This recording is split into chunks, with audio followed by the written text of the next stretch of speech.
weird. Yes, you did. Made it weird. What's happening, weirdos? This is Eddie Ifft. Eddie Ifft, who I only really got to know the past couple months. We ran into each other at the Comedy Store when we were in the green room, and I had just the most effortless and hilarious and fun and interesting conversation with him then, and just really vibed with him. And then I checked him out, did a deep dive, which you should as well. He's got lots of comedy albums and specials. Check him out on Spotify. Check out his podcast, which is called Talking's Hit, like talking shit. Talking shit. He's wonderful. This is one of those Did We Just Become Best Friends episodes. And I'm so glad it was effortless, like a classic. Like a classic, you made it weird. So fun, so funny, so interesting. Let's dive in. Only a couple things to talk about up top. My special, I Am Not For Everyone, is available now on Netflix.com. It's a website or an app. The support for that has been tremendous, and I'm so proud of it. And I really hope the weirdos like it. There's a lot of stuff in there that if you like this podcast, you'll probably like the special. I guarantee it. I don't know how you're going to hold me to that guarantee. But anyway, I'm also on tour. Go to PeteHolmes.com. I'll be in D.C., Brea, California, and I believe, what else? They're all on PeteHolmes.com. This episode is brought to us by our friends at LMNT, which I have right here, of course, because I start every morning with LMNT. What is it? It's zero sugar hydration. It's the perfect blend of sodium, potassium, and magnesium that gets my neuroconnectivity jump-started in the morning, replenishes everything that I'm sweating out after I exercise. And honestly, it's a great way to wind down the day. This is the chocolate salt flavor. I drink this hot at night, and something about it gives my body what I lost during the day, and it keeps me from peeing at night. I don't know what's going on. I've heard that about sodium, but there's something about an element before bed that keeps me in the bed all night. This is zero sugar. It's 5 calories, makes fasting really, really easy, feels fantastic, feels wonderful to get your body what it needs. Healthy hydration isn't just water, it's water plus electrolytes, and LMNT is the most delicious, fast, efficient, and effective way to get that sodium, potassium, and magnesium into you for health, performance, and energy. Fight off fatigue, headaches, brain fog. It's incredible, tastes wonderful, and we have a free sample pack, which is awesome because you want to try all these flavors. There's like a habanero one, which is strangely good, like a spicy one. It's incredible. So if you order with this promo code, go to drinklmnt.com/weird and use promo code weird. You'll get the free LMNT sample pack with any order when you order. That's LMNT. So drinklmnt.com/weird, promo code weird, and you'll get that free sample pack. Trust me, you're going to love it. I absolutely love it. I'm a subscriber and a believer, and was before we started doing these ads, so I'm so happy to be working with them. Similar situation as our friends at ONNIT and Alpha Brain. You guys know since pretty much the show's inception, I've been taking Alpha Brain by ONNIT. 15 minutes before I do anything that involves my brain, writing a script, doing a podcast, doing stand-up, even just going out to a party. We went to a Halloween party. Take a couple Alpha Brain before I get there, because if you want the full access to your brain, your memory, your creativity, your focus, your vocabulary, all of that stuff, Alpha Brain is earth-grown ingredients. It's not a stimulant. It just gives your brain the nutrition that it needs to dial in and focus and to create, even if it is just creating a conversation with friends at a party. But if you are doing work, like focusing work, God, I wish I knew about Alpha Brain in college. It would have made things a lot easier. I'm so glad I know about it now. Go to ONNIT, ONNIT.com/weird, promo code weird, 10% off. It changed my life. No exaggeration. Alpha Brain changed my life. I always have it with me in my car, in my bag, in my coat pockets. I swear by it. It helps you dial in.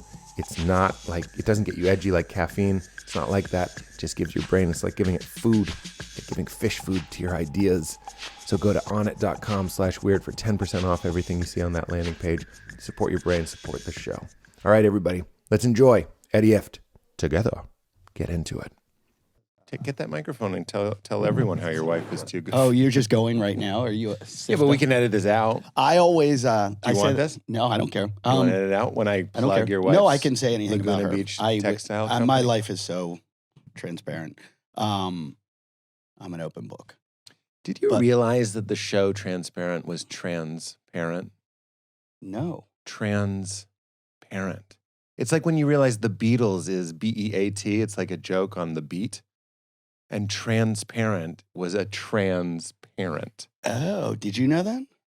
I didn't know that. It's almost like, no. Like, you know what I mean? It's like too perfect. Too easy. Too easy. Do you know about the Mandela effect? Tell me. The Mandela effect. Oh, is this simulation theory that Yeah, Mandela I just learned died in prison? But there's so many of them. Have you ever gone over them all? Like Magic mirror on the wall. Berenstain Bears? Yeah, I'll tell you, I love this. Thank you for Eddie brought a gift. Let that be known. Yes. To the rest of you the future gift. guests. Oh, sorry. Your gifts are over there. This is Modern Rail, and this is Magic Mind if you want to drink it. It's really great. Is this the stuff, the mushroom stuff? No, that is not the first person over there. That's mushrooms. Anyway, let's talk about simulation theory because that's all for you. And thank you for this. I don't buy the Berenstain Bears. You know I what I always mean? thought it was the Berenstain Bears. Of course it was the Berenstain Bears, and I know it's spelled Stein, but like it's also Pirates of the Caribbean. I would have. You know what I'm saying? Like we just agreed. I would have caught Berenstain. You As a think? kid, yeah, stain. That word, you're looking for every bad word. Don't you remember when you read in Stein. school and you would turn words into bad words? How do you even spell Stein? I think you're just going like, I guess that's pronounced The one Stein. that And got us. speaking of, do you see turd and Saturday? Because if you're not seeing turd and Saturday, simulation theory just went out the window. I didn't see turd and Saturday. TURD. So there you go, pal. How about this one?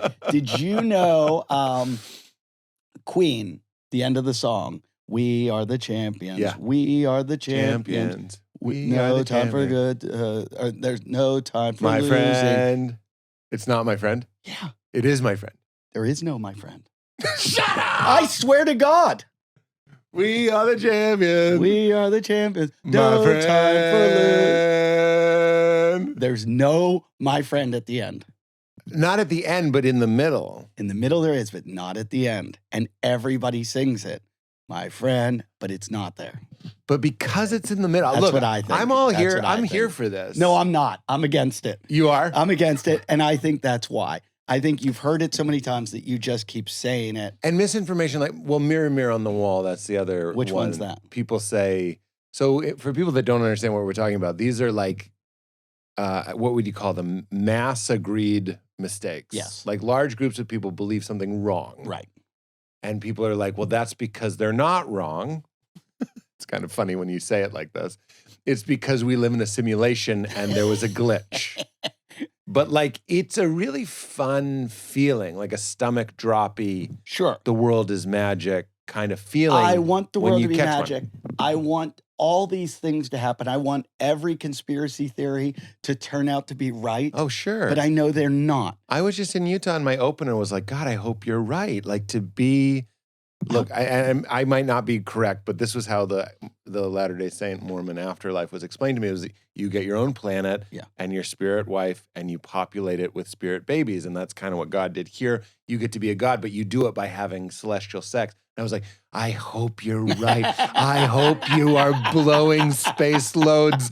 And I was like, and Mormons don't have hell. If you don't believe, you just become one of their servants. And I was like, I'll happily bring you a Monte Cristo in between space loads. Are you kidding me? I would love that. And I'd be so happy. I'd be like, this is a great job. I bring snacks to this orgy god. But my problem with that is that Joseph Smith just came up with this. There wasn't a lot of input from other people.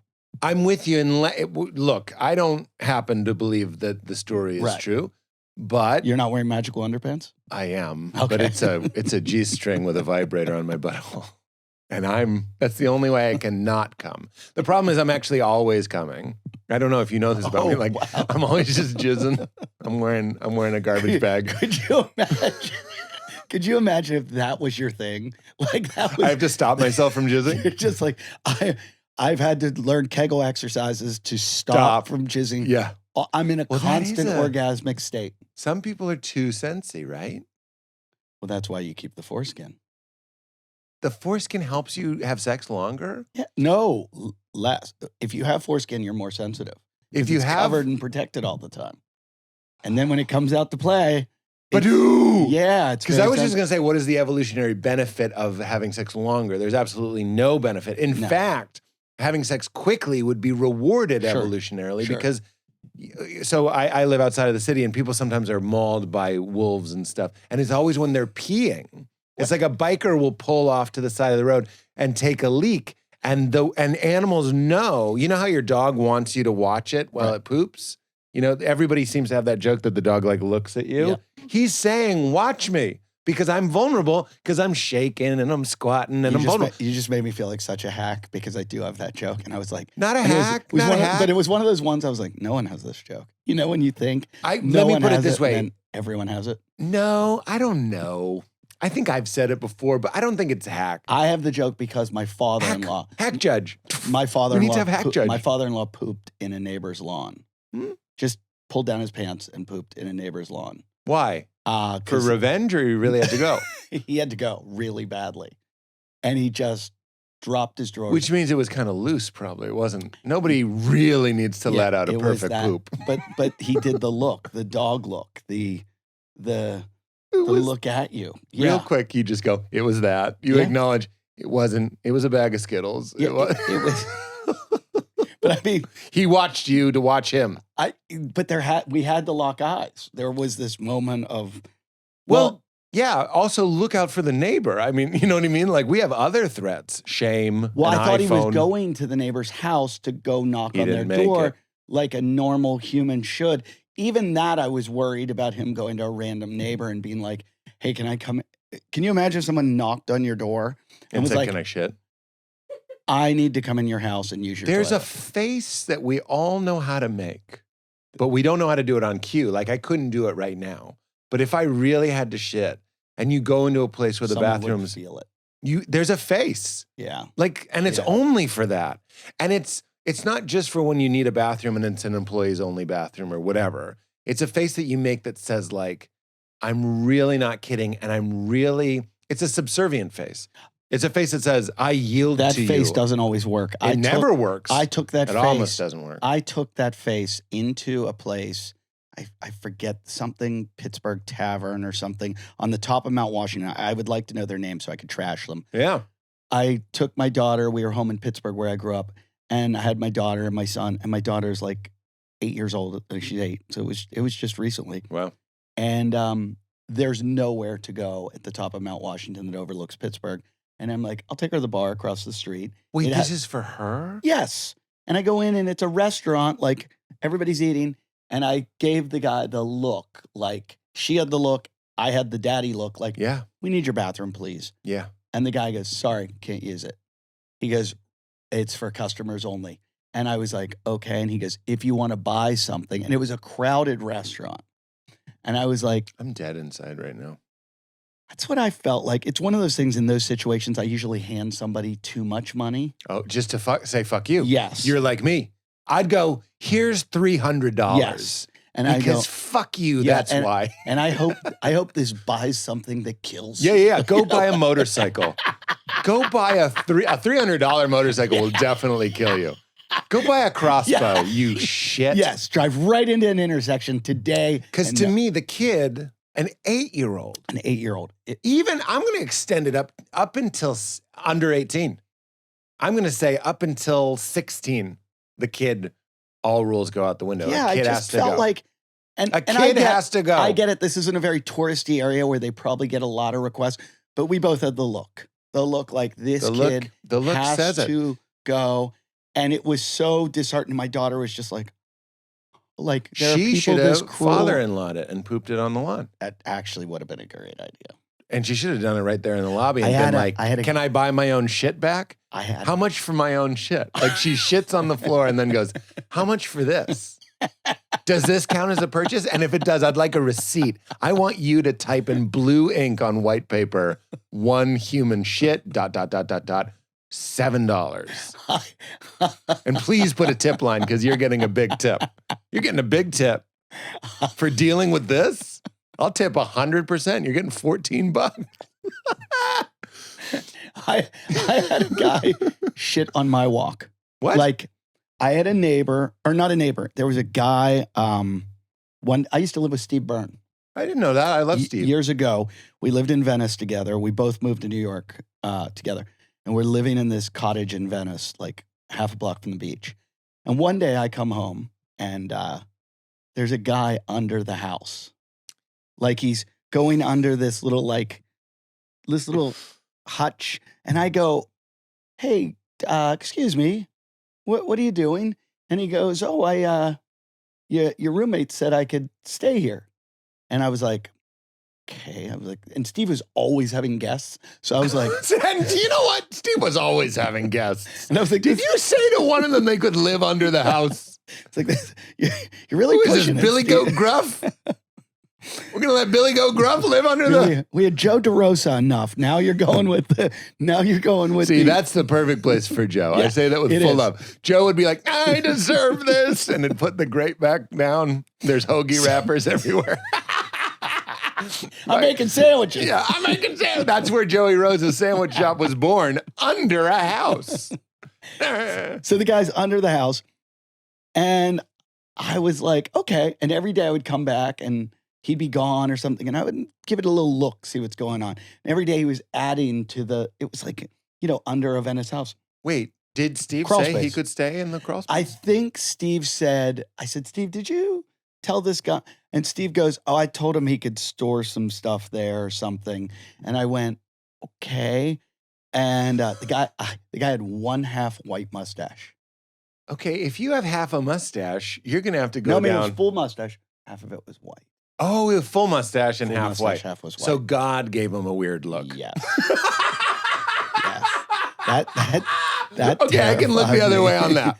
That terrified me. Yeah, yeah, yeah. Anytime it's half, Yeah, I got Bell's palsy. I was like, God did that to me. Yeah, Half yeah. My face Well, it's a froze. bit. Yeah. If it's only half, it's a bit. That was God going, I'm bored today. Here's some mold. Half your face. Did you get it from mold? I think probably. Yeah, probably from mold. In New York? No, that's funny you say that. We had mold in our house in Venice. Is that in the Steve house? Yeah. That explains Steve's act. Yeah. I'm just kidding. I was just looking for a way to It was work from in Joe Steve's act. DeRosa's sandwich wrappers.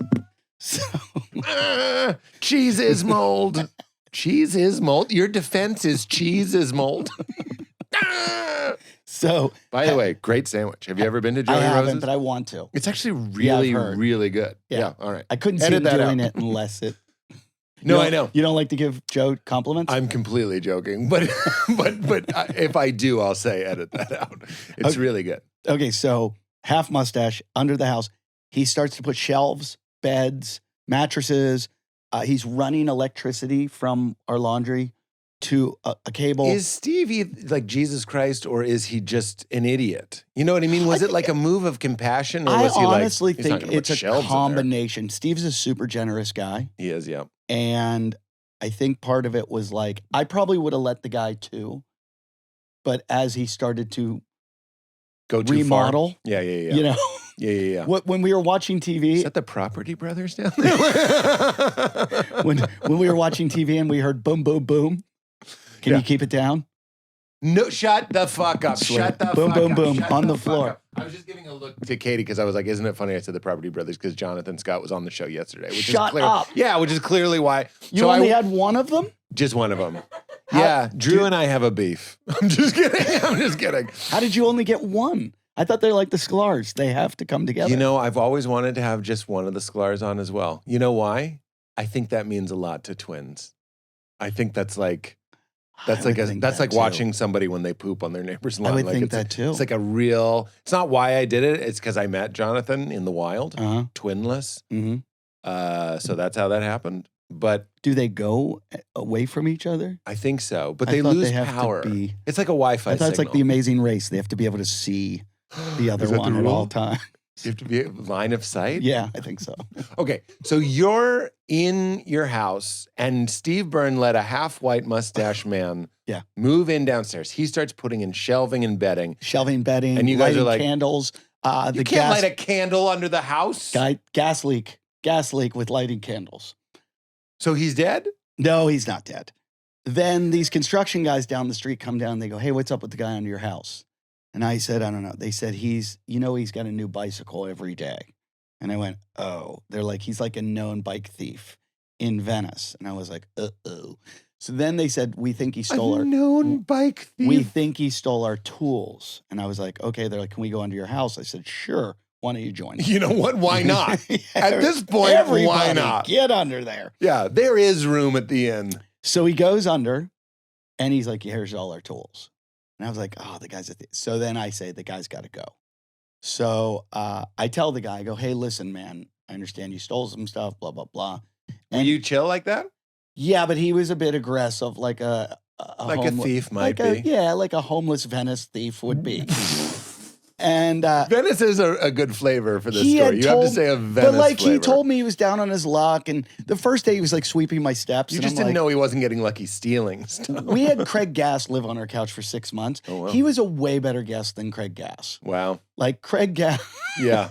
And isn't Craig Gass sort of famously wild? Is that what Yes, we're implying? yeah. I only know him a little. Yeah, Craig Gass stayed for 6 months and gave me a sleeve of chocolate chip cookie dough. That was the thank you? That was it. 6 months? Wasn't a blanket. You could do.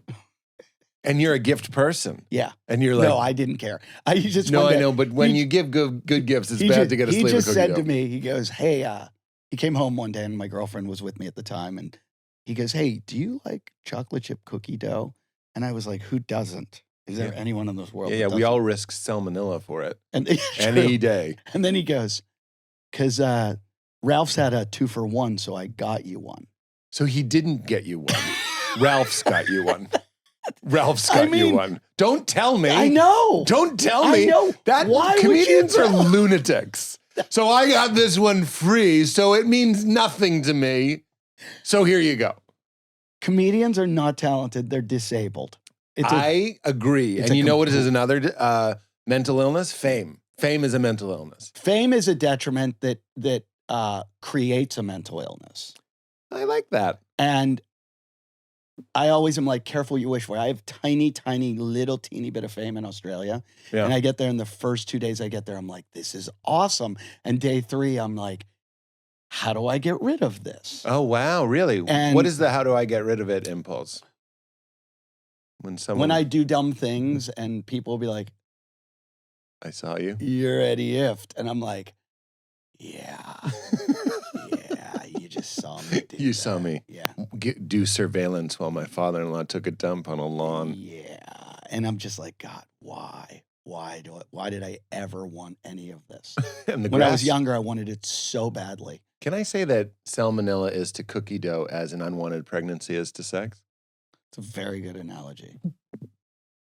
It's a very, very good analogy. So, you know what's interesting? Here's a couple things that I know about you. One is you went overseas and you got big there. Not big. I Okay. always say, like, people, I think it got overblown. Like, people would be like, I That heard was you're the lore. That was huge the in lore. Australia. And Yeah. I'm like, I'm not. I was on a lot of TV shows, but it was like panel shows, like the VH1 type stuff. Sure. But I mean, they only have 4 channels. So at the time. You're seeing him. You're seeing Eddie. So I was on, but I wasn't like, Arj Barker's a household name. Yeah. And I would always be with Arj, and people would be like, Arj Barker, and you. Yeah, yeah. You know, it was like I was you.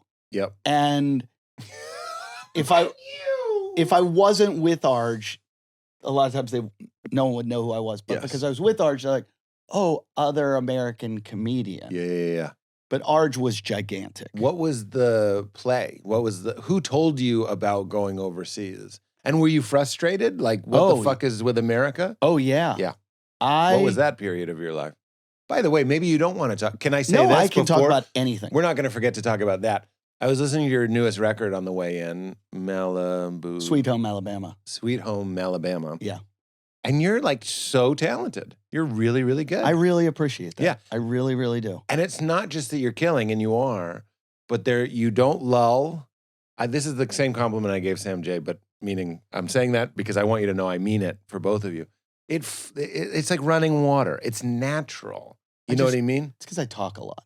I could Yeah, talk for but the days. themes are tied together. Yeah. And stand-up can be so jarring. Like, now we're talking about this. Why? And you're just like, somehow you tied it all together. I appreciate that because Bro. I try, but I also feel like I watch guys like you and I feel like you work really hard and are really talented. And then I go, oh, I suck. I'm a fraud. I'm a charlatan. I don't know how I figured this out.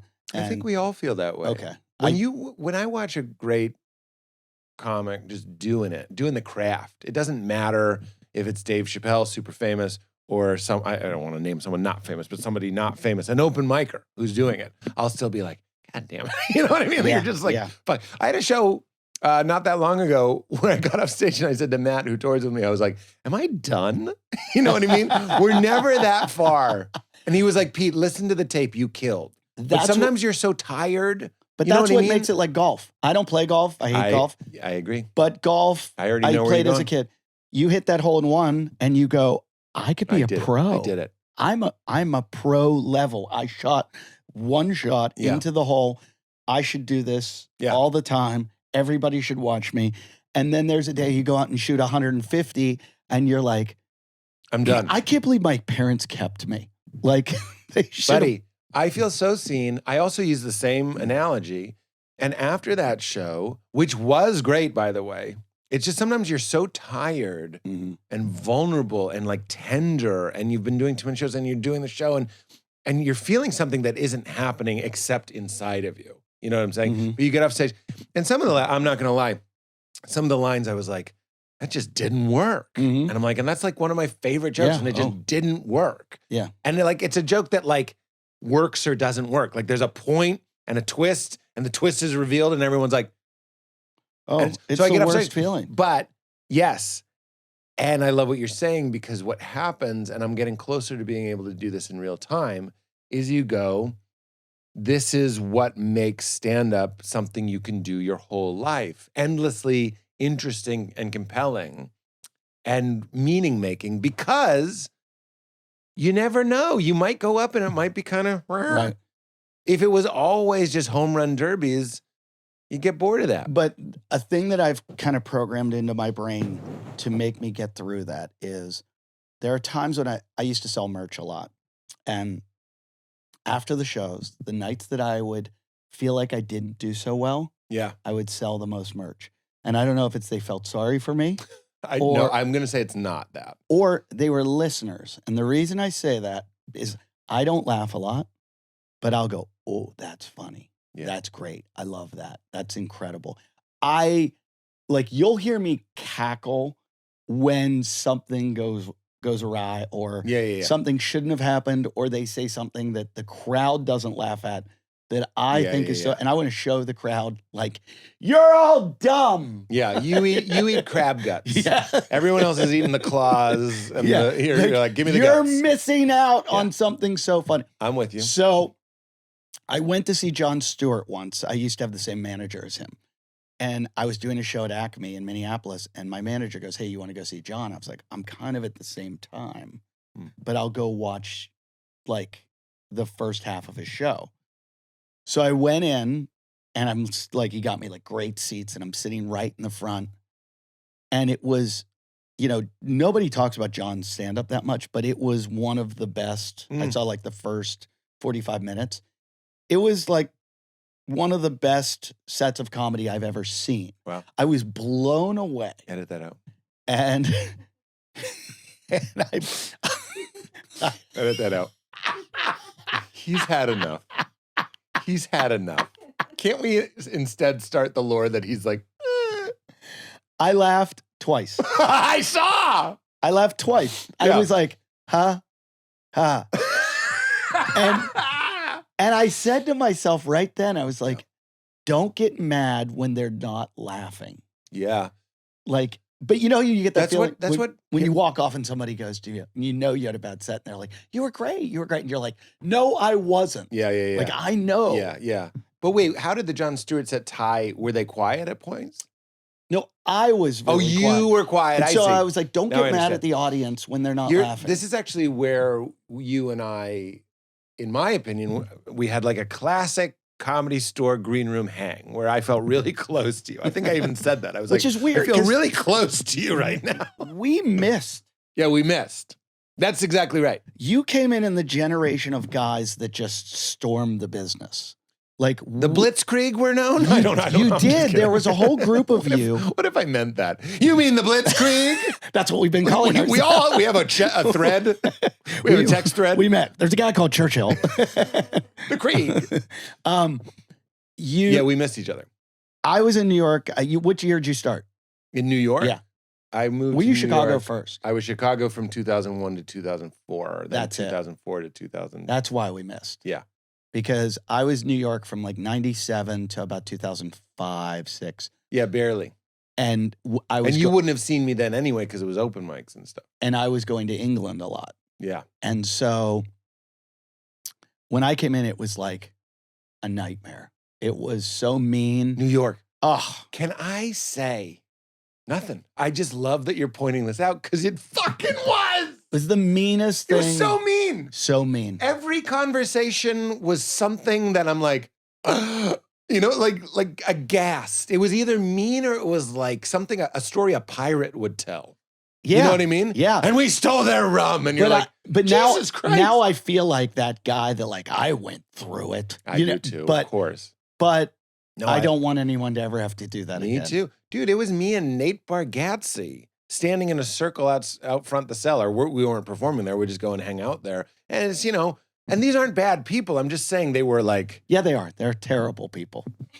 There was a group of very bad people there. But I look at them like I look at them the way you look at a pit bull in a shelter. Yeah, that's great. They were abused.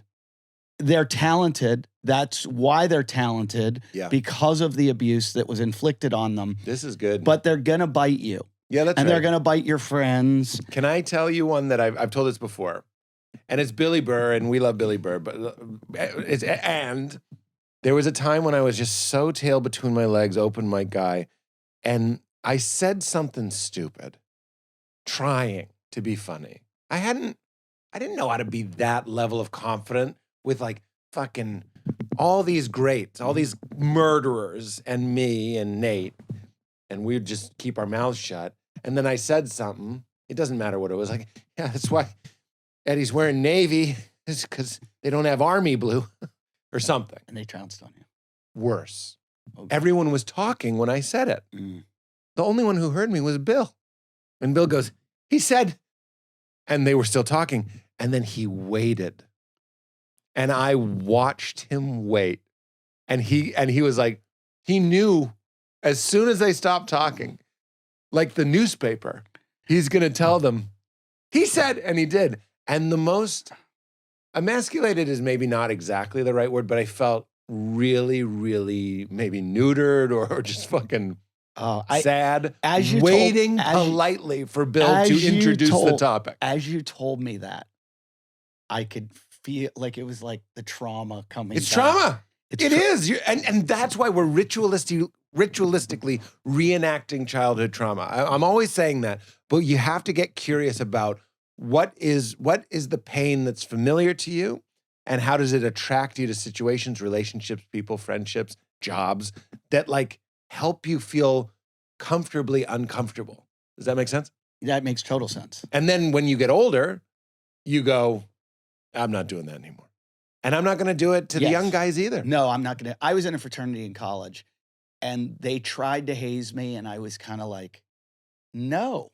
And they would be like, That worked. They better do like, you're going to do this. And I was like, no, I'm not. You did the thing that I've always wondered. They're like, and the last one to jizz on the cookie has to eat it. And First of all, I was just like, the last one to jizz on the cookie, if you're doing that fucking horrible, I hope it's an urban legend, ookie cookie thing. I think it's an that urban everyone jizzes on the cookie, and you're the last one to jizz on the cookie and you have to eat it. Why would you still jizz on Why would you be like, oh man, I'm gonna have to eat this cookie when I'm done? Might as well put my own special sauce on there. At least it's a little familiar. Yeah, maybe mine are overwhelm the other taste. Yeah. Oh, You know.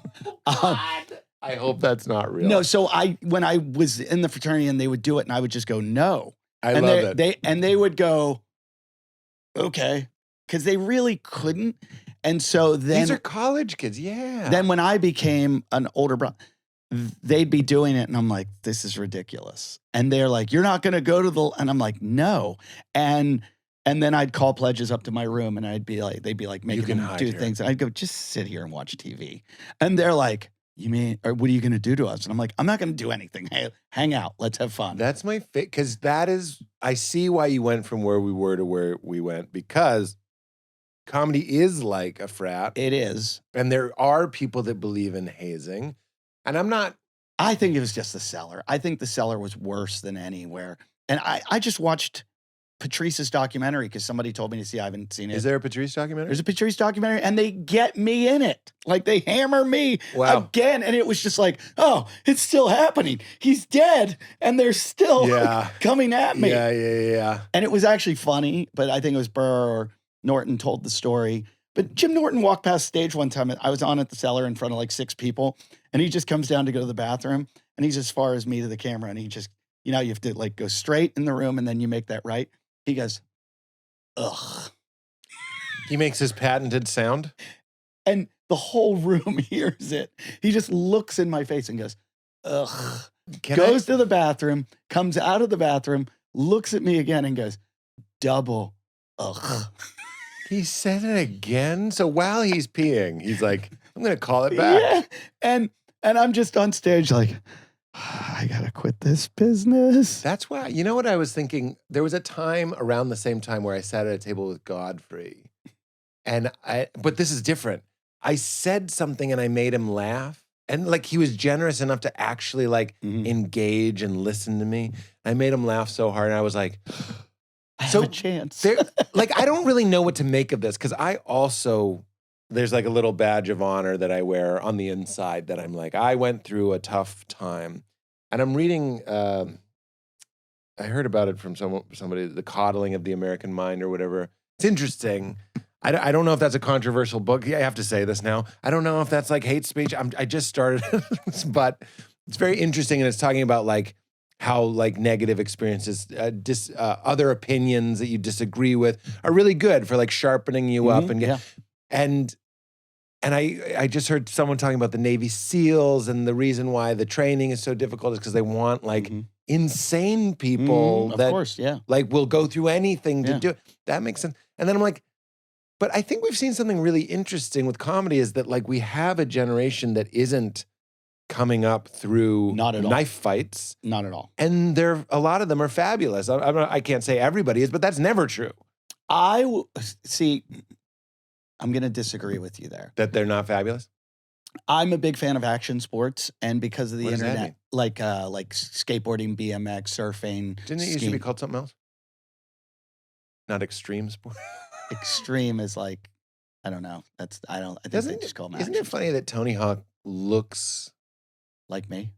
A little bit. I get it. No. We both have the Hitler haircut. I was going to say he looks like a guy who's so relaxed he's going to fall asleep. And he's like doing loop-de-loops in a pipe. He's so amazing. He's like 50 some years old. He can still do everything. Really? Yeah. He cannot. He and Kelly Slater are both in their 50s and are still, I mean. Who's Kelly Slater? Kelly Slater is one of the best surfers in the whole world. He's surfing on the world Kelly tour. Kelly Slater. At 50, he's going to be 52 this year. No kidding. And it's like, it just makes me feel like we can all live forever. Yeah. Wow, that's incredible. But back to, this is important to me. I say this all the time. The progression of all those sports is phenomenal because when I was a little kid and I rode a BMX bike, you'd read a magazine that came out every month and you'd see the trick and you'd have to kind of figure out how it was done in the pictures and someday meet someone that knew how to do it. And it would take it's like an information 6 months trade. a year to learn it. You're giving me, mine is video games, but somebody that knows how to do a thing. move and you're like, you know how to do it? Exactly. Yeah. The and pattern. you call them. You know the pattern. Yeah. Now with the internet, they learn it the next day. And it's meaningless. And so they progress and they progress and they progress and they Oh, I progress. thought you were going a different way. I thought you were going to say because it's so readily accessible, the thrill of the pursuit is gone, so the meaning is drained. No. And they don't learn it. The They opposite. do learn it. They learn it and then they take it another step. Right. Like, oh, you did one backflip? I'm going to do 2. Oh, you did 2? I'm going to do 3. I'm going to put a twist in my 3. I'm going to put a one leg, and they do this amazing stuff. In stand-up comedy, I thought that was going to happen. I thought because they all have access. When I was coming up in stand-up, you had like Evening at the Improv or Caroline's Comedy I'd go Hour. to the library. What would you watch I'd go at to the the library? library just to read books. Oh, the album. No, I'm just kidding. Oh. Some libraries did have album, and Yeah. some libraries did have a VHS section. And I remember I found, and once eBay came out, I mean, old eBay. Right. No buy it now. You could only bid, all this shit. I got Jerry Seinfeld's Stand Up Confidential. Have you Wow. seen that special? No. It has sketches in it, bro. I It want to has see Jerry that. doing sketches. It's all on YouTube now. I'm dying to Yeah. see that now. And I know the sketches as well as I know the material because I watched that tape, not until I wore it out, but I watched it over and over. But like it was a treasure to me, and now you could get it on YouTube. And doesn't that kind of I think it would rob it. I mean, I used to take the train into downtown Boston to find the one Tower Records that had a comedy set. You'd have to call them. So there was a quest and there was more meaning. When you found it, it was a big deal. and it made it special. It did make it special. And it made me more likely to cherish it. And when you cherish it, you watch it and you take it very seriously. And that's why you know every word of it, Yeah. which now the information just goes right in and right out. Well, that's right. And I couldn't just change, like, just a sidebar. What I do with my daughter, what I'm trying to do, she watches TV. We're not a zero screen family. But what I try to do is I go, before we turn it on, she won't always do this, but I go, we can watch, but before we turn it on, what do we want to watch? And that's what we're going to watch. Because, like, Rather there's than something just- about the committing. Right. And if she sees something else, which she will, because that's how it's designed, you're like, no, we decided we're going to watch That's this. a good idea. I'm going to try that with my Yeah, kids. because that's what we should be doing with ourselves. Right. You know what I mean? I'm kind How- of like that. I mean, I will get caught in a scroll, but Of course. I don't want to lose this train of thought because I really believe. Yeah, no. Please, I'm stoked to hear you say So, what you're about to say. Berenstein Bear, so the comedians, Nelson Mandela. Come on, magic mirror on the wall. it's the other one. Luke, I'm your father. What is it really? I'm your father. He doesn't say Luke. I love it. And how would you take that quote and make it a meme? You'd have to add Luke. Otherwise, it just sounds like you're saying, I am your I'm father. your father. But I'm with you. It's interesting the way memory works. Okay, so back to this. Yeah. We're going to get there. I can tell you're a podcast host, and I love it. I just have been thinking about this so much lately, this idea. The comedians today get popular through likes, views, everything. So they're constantly, like the Buddhist thing is always like, it's about the intention, not the outcome. You should be intention oriented, not outcome. And I believe comedy has switched from intention to outcome. Where I used to sit around the clubs and we would all I talk. feel like we should take a 4-minute silence. That's really good, what you just said. We've shifted from intention to outcome. It's like we're so commercial, so not about Just the art. sell it. Yeah, just sell it. Sell it. Make more. Can I Sell add more. to that I know that there are some YouTubers that think of the title and the thumbnail first Yes. and then reverse engineer the content Well, because they know people will click on it? I've had like really good social media managers and they're like, hey, is there any way you can get the punchline and have it said in the first 3 seconds? Because then it'll keep people and we need to get them to The stay. engagement. And we need clickbaity titles and we need this. And I just go, you guys do this because it makes me sick to my stomach. Yeah. I'm going to do what I do. Yeah. I'll just give you take my Dropbox and do whatever you do with it. But I have to get out of this because I'll quit the business. I feel you. Keep going. So we've shifted from intention to outcome. So the comedians today are more focused on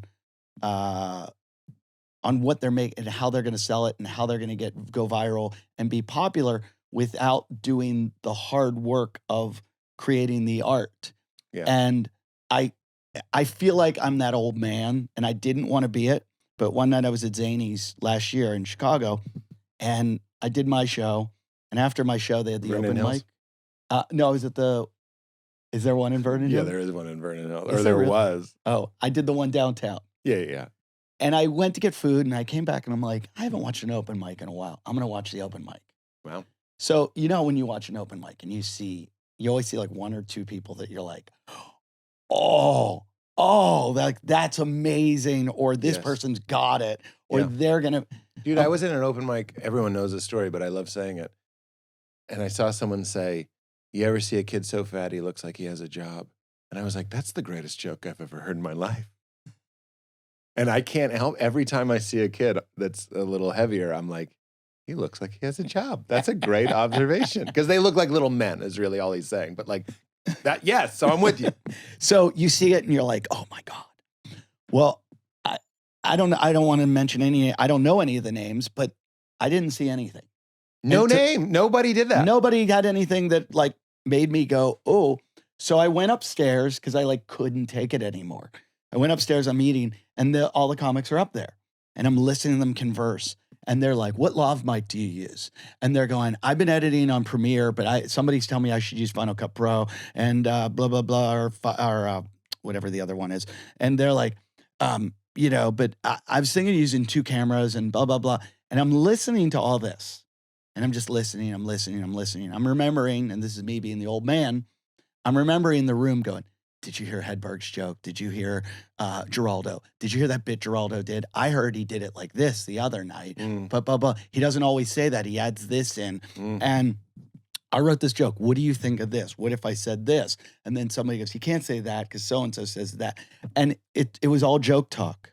And now I'm hearing all Angles, cameras, uploads.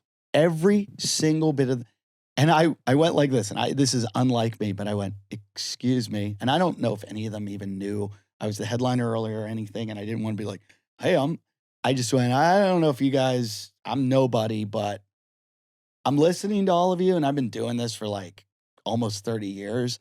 And I go, all I've heard you guys talk about is the business side of the business. And I haven't heard any of you talk about the art. None of you. And I go, it's really gross. And I go, You said that? I go, it's gross. Luke, I am your father, and And it's I really said- gross. And I said, and it's making me sick. It's funny because I can picture the green room, which is where I met Mitch Hedberg, by the way. Oh, wow. In I that need to green hear room. that story too. I love a Mitch Hedberg meet. Like I can Well, tell he you was mine. very awkward. Wait, let's Yeah, I want yeah. to finish. We'll put a pin. And I said, yeah, put a pin in. There's a pin in Hedberg. I'm so with you. Because I want the Hedberg I want to story. add to your story, by the way. I was just at Wise Guys in Salt Lake, and the owner was like, we have an open mic, and you look at the back, and it looks like it's a news conference. It's everybody has 2 phones, 2 cameras, GoPros, all this stuff, filming. I say this as someone who came from open mics that were terrible. I'm not, and I didn't see the open mic, but you're filming nothing and Yeah. editing it, Yeah. and putting it up, hoping that lightning strikes. Right. Don't get me started on how Instagram is ruining stand-up. People are talking to the comedian more because all we're posting are these That's- fucking bullshit clips that aren't funny. No. Crowd work is for the live audience only. Yeah. What's your name? Eddie Ifft. If I have a better last name. Why the fuck is that in my feed? And it's encouraging. Nice the hat. audience- Yo, is The- that a VCR hat? The younger generation thinks that's what they're supposed to do now. And is talk to crowds the- think that's what they're that's supposed what I mean, to the crowds, do. Yeah. I just, look, the crowds were great in Salt Lake, but I noticed if I said anything to anybody, They were like, I'm going to be in the video. exactly. I went, you guys know Bad 80? I have a joke about how my parents are Bad 80, and someone just goes, no. I'm like, that sometimes happens anyway, but it's happening more. Yeah. That people are like, here's my time. Do crowds go to crowd open mics where they work on their fucking shit? I might say, that's gotta hurt. You say hey-o. We should do that as a joke. We should be like, hey, we're having a crowd practice. Yeah, If we're you guys want to come down to the improv, we're going to practice being crowd, That's so funny. doing crowd work. I don't want to sound like a turd, but every show I do is crowd practice for you to sit there and be a crowd. There's your practice. You know why? The greater good, that's why. Some fuckhead is like, this helps the show. It doesn't. It No. doesn't. No, it and it's never not, does. I'm not mad at you. And look, I'm like you. I'm the guy that's like, I'd like to shine. Well, shine. But you know what you got to do before you shine? Fucking polish your fucking balls. Well, that's what one of the kids said to me. One of the kids that night when I said that goes, "You don't get it." He goes, "It's so hard to move up. You've got to have a viral video, and it's the only way you're going to get spots and get recognized." And I go, "I think you guys are off." I said, "I sat down there during your open mic, and I'm not going to lie to you. If I saw something that I really liked, I would have told every club owner in the country." I go to clubs. I'm friends with the owners. I would have been like, "There's this kid in Chicago. You got to see him. Yeah. He's so amazing." Yeah. It And by the way, I believe you, and I do similar things. You know why? It's not even philanthropy.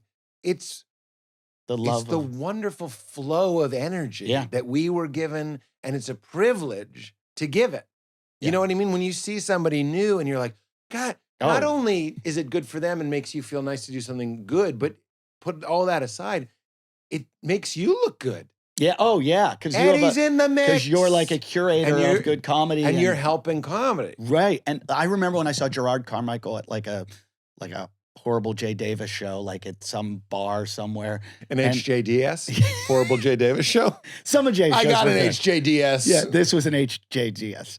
And I watched Gerard. I don't know anything about and Jay I Davis went, shows.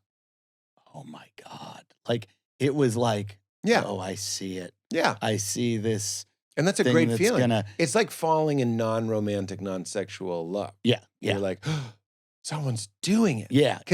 Because I think what you're saying too is there's nothing more impressive than just incredible stand-up comedy. Oh, and to reduce it to a Girls Gone Wild video where it's like, that's what it is. I had a moment. And look, I want to be very clear. I understand comedians posting crowd work videos. I'm very lucky that I have a lot of content and I can do that. And if I didn't, would I be posting little riff and yeah, probably. I'd probably do it too. Probably, yeah. If that's the way the system's. I love our people. And I'm just going like, be a Jedi. Be a fucking surprise. Get really good. You know, like Inside Llewyn Davis, you know that movie? Oscar Isaac. Yes. He goes, you never release your old shit. It ruins mystique. It's like, that's right. You know what I mean? It's like, it's so exciting. Now I sound like an old man, but the reason I went to Chicago first part of it was like this great incubation. There wasn't a lot of scene there. It's different now, but like I wanted to be a little anonymous, and that's what Gaffigan and Burr and all these guys told me. Then you go to New York, and I was already 3 years good. And you go to an open mic where everyone's 3 weeks good, and you're 3 years good. Now you get booked shows. Somebody told me, you're only new once. Don't let them see your growing pains. Only one chance to make a first impression, that sort of thing. Yeah. We're in that business. Yeah. There are clubs that if they see you suck, they'll never that's the way the fucking brain works. It's a pattern recognition bullshit machine. I've had one of the biggest guys in the business on the industry side who used to be somewhere else, saw me have a horrible set, and it has followed my career. Like he just keeps getting in more and more important positions. And everywhere he goes, I'm like, I'm out there. He's the guy. And I'm out there. And I'm like, told my manager, I'm like, can we buy him a vacation so that he will watch me? A new association. Like, I'm like, how do we break that pattern? But you're absolutely right. And I saw Louis say to young people in a talk, scandal noted. That's what I like to say. Scandal noted. And I saw him say, scandal noted. It's the least time consuming way to say, like, I understand that that's sort of like an inciting person. But I saw him say to young people, just opt out. Like I see people booking clubs because they have 70,000 Instagram followers. And yeah, we will let you work. And dude, I hate to admit this. There have been people that asked to do the podcast. So I'm a whore at times in that way too. And I go, yeah, right. And I'm like, holy shit, yeah. Like, no. Same here. Because that's the fucking gross. I'm embarrassed to admit that. I don't do it all the time. And that's the gross capitalistic model that we're all kind of stuck in. But Louis saying opt out. We have to feed our children. That's what I'm saying. Yeah. So the middle way of this, I'm like, do both. You know, maybe post some clips, but just be careful You know what I mean? You also can't reinvent yourself. Like when Dimitri Martin started, I don't know if he was doing his style. No, he wasn't. I started kind of with Dimitri. We were good friends. We wrote a film together. Oh, no way. Yeah. Which and one? It's not it the never, one about no, the we never finished okay. it. It was a funny film. It was about a renegade marching band. It was about a marching band that it was the quarterback gets kicked off the football team because the coach is cheating, and he's a good saxophone player, and so he goes into the band because it's the only way he can keep his scholarship. And he's a stud, and they're all nerds, and he doesn't like that they're being shit on, so he kind of has them revolt, and it's based on the Stanford marching band, which is, have you ever seen anything about the Stanford marching? No. Oh, watch the documentaries. It's the most amazing thing ever. Really? They were like, you don't? they were like the coolest geeks ever. What does ever, this ever. mean? Oh, they had like a band house that was like a frat house kind of thing. And they would dress up. They would torture other teams. They would, they like when Reagan had cancer, they made a nose on the field, like with a tumor on the nose. And then out of their shape? You know how they all in formation, and then they had like a scalpel come in and cut the tumor off, and they were just really smart, creative people. I want to, because this movie didn't exist. When you said renegade marching band, you know what I really wanted was some situation where a high school is taken over and the marching band like toy soldiers kills the terrorists with their instruments. That's where I was going. Just for that sort of like Get Out moment where someone shoves a flute through someone's neck. And it's like really grotesque. I'm on a high school chat with my 7 best friends from high school, and we talk 20 times a day. And they buy lottery tickets now, and it drives me nuts because they talk about it, and I won't buy. And they shit on me all day long about it. And they said, "What are you doing? Well, you should be out buying a lottery ticket." I said, "I'm writing a film about a group of guys that all buy lottery tickets, and one guy doesn't buy them, and they hit, and they get billions of dollars, and they won't share it with them, and so he murders them one by one." That's fantastic. Do you want to know my lottery movie? Yeah. I win the lottery. Right. Let's say it's me and you. I win the lottery, and I'm worried that I will lose all relatability as a comedian, so I don't want to claim it. So let's say you're my brother, you're not a comedian. I give you the ticket. I ask you to claim it so you can be in the pictures and everything. And then you abscond with the money. And then I have to like find you and murder you with a flute though. Is this the life of Dane Cook? It is similar to Dane. You know when Dane did my pod, I was like, "Oh yeah, your brother-in-law stole like $1 million." And he goes, 10 million. Is it 10? That's what he said. I think I'm remembering that correctly. It's so much more money than you think. Oh my God. Isn't that terrible? And you know the story is they're in jail. They know where the money is, and they're just riding out their sentence. So when they get out, they can go get the money. But if I was Dane, I'd just have the best private investigator following him everywhere. I think we all know there's going to be a guy in a Superfinger t-shirt in an idling Chrysler in front of the prison. And he's going to be... I picture a Trans Am. Okay, a Trans Am. A Trans Am. Yeah, with aviators and... No, those Iridium. Yeah. Those are the ones I was trying to think that are back in style. Yeah, I picture him. Okay, go back to how the young people stink. I interjected by saying the open mic is like a press summed conference. It up. No, okay, but we got it. You summed it up, and that's the. And I didn't stick the landing on the Louis thing because I'd like to know. I want to talk about that middle way thing. He's like, just don't do it. Just become incredible. That's kind of what we're saying. That's what they all. I mean, my old manager that I love, this guy James Dixon. You ever hear of Baby Doll? That's what he went by? Everybody calls him Baby Doll. Even Jon Stewart? They all call him Baby Doll. Is this the guy that used to manage Jon Stewart? Jimmy Kimmel, Jon Stewart, Stephen Colbert. He had everybody. I know the Snowman, Frosty the Showman. No, that's an agent. Okay. Well, this guy, he just used to say to me, be undeniable. Just be, and that's what Barry Katz That's the says. advice that I got from Jim Gaffigan. Yeah, they got it from Baby Doll. Barry said it. Barry Katz said it a lot. Just be undeniable. Yeah, hey man. Yeah, I'm trying to be undeniable. But they ignore you until they can't. I actually saw that on a T-shirt, and I was like, "Fuck!" Every broken clock, broken T-shirt. I was like, "That's right." A little side Barry story. Yeah, I was listening to his podcast, and he always says, "If you have a problem with someone in this business, make up with them. reach out the olive branch, make friends with them. It's not worth it, blah, blah, blah.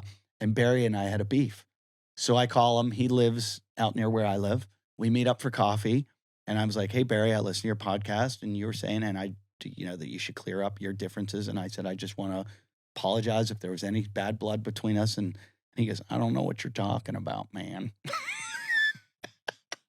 I thought about Barry yesterday because I did Barry's pod. I think I heard your Barry podcast. Maybe. Because I really liked his podcast. I liked doing it. Yeah. I thought it was really fun. But one of the things that I remember from the Barry Cats episode, that conversation we had, and I was thrilled because he's in Comedian. Mm-hmm. It's like a legend. Mm-hmm. And I was like, oh, this is great. So and I have all respect for him. So it was just something that really stuck with me. It might be a generational difference. But my wife and I yesterday were planning a vacation, just a little trip. And I was like, I always think of Barry saying, don't worry about, I might be getting this wrong, but he's like, don't worry about like spending time with your kids and like dropping them off at school and stuff. They don't remember any of that. They only remember vacations. And I was like, what is this thought system? What is this? Yeah, what just happened? Yeah. Look, he might not feel that way anymore, but I was like, I couldn't disagree more. Yeah, me too. It's only the rides to school. I do remember vacations a lot. Yeah, however, horrible hornets' nests of being stuck with people. Yes, yeah. No, I always like to say I had a pretty good. This is where I always felt like I didn't fit into comedy. I had a very good upbringing. Like I love my parents, love my siblings. I love your parents. Thank you. And they love you. They always tell me. My mom's passed, but my mom loved Dean Edwards. Nice. She would always say to me, she saw him live. She saw him live. He talked to her. Yeah. And he's handsome. Handsome. Talented. And he's the nicest person in the world. Yeah. And he would call her mom. He's like, how's mom? How's mom? And he saw her a few times. And, yeah. and she's like, he's smooth. And my mom's he's like smooth. this, little yeah. white lady from Pittsburgh that's like, oh, she's like, I love that guy with the big, the afro. She's like, he's my favorite. Wow. And she just loved him because he was and it wasn't even the comedy. It was just, of course, he was just so nice to her. What I like a lot of things about that story. And it kind of brings me back to what I was saying about the Comedy Store. We don't know. I love what you said about don't freak out if they're quiet. They might just be listening. That's something Val, my wife, says to me too.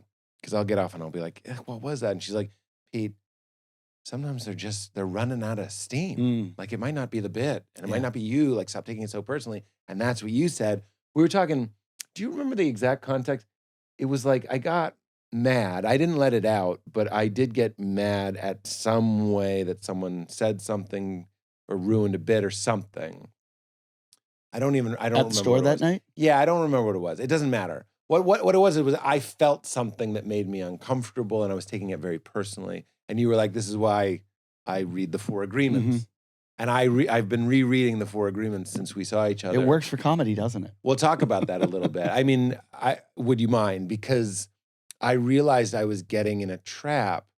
Before you get to the 4 Agreements, Eckhart Tolle tells this story about the monk with sweaty palms. Have you heard about the monk with sweaty palms? No, but I have sweaty palms all the time, so I feel like the monk. It might be the monk with shaky hands. Mm. I also have clammy hands. Yeah. I have a bit about it. I can put out a candle without licking it. But see, you got to know your audience. I'm like, if you have sweaty hands, I'm ready. It's hyperhidrosis. Is that what it's called? It's called hyperhidrosis. And I had it as a kid. That sounds like something Gatorade would claim. And I grew up really Catholic and would go to church every single Sunday. And I was an altar boy and everything. And the part where they go, the peace of the Lord be with you always and also with you. And then they go, hand of peace or whatever. When you shake hands with the people next to you, I was like, and so the fist bump is a gift to hydrosis. God, thank God. Yeah. And it's only when I'm nervous. Yeah. And church, knowing that it was coming, it got to the point when I was old enough, my family would all be in the pew together and I would just go, see ya. Yeah, how about the wave of peace? Yeah. Time to bathroom. Yeah. Bathroom break for Eddie. Yeah, Irish Catholic goodbye. And I I would just head to the bathroom and then come back, and I'd be like, fine. And my sisters would look at me and they go, "Ooh, are your hands getting sweaty yet?" And I was like, oh, just stop. Yeah. Stop. No, I relate hard to that. In college was their peak sweatiness. And that was I was friends with mostly girls, and they were like sisters. Now that I look back, I never had a sister, but in college I just had this like gaggle of lady friends, and they would like tease me mercilessly about my sweaty hands. And they were like, I remember one of them said with good intentions, they were like, and you'll find someone who doesn't even mind your sweaty hands. And she wasn't even trying to be funny. And you know what my bit was? And isn't this a comedian? I'd go, I don't even remember. I somehow linked it to virility, to like, I'm like, I'm jizzy. charged. Not even jizzy, because I was such a sweetie. I wouldn't have said that, but I somehow found a way to be like, it's because I'm emanating so much fluid. I can't even do it now. I don't know how I did it. But what was I saying? Oh, the monk with shaky hands there was a monk who believed himself to be enlightened, and he was going to give a talk for like 500 monks. And he's backstage. What's on his rider? Like a gong? I'm just kidding. We're just riffing. What's on your rider? Fucking vegetarian fit. Okay.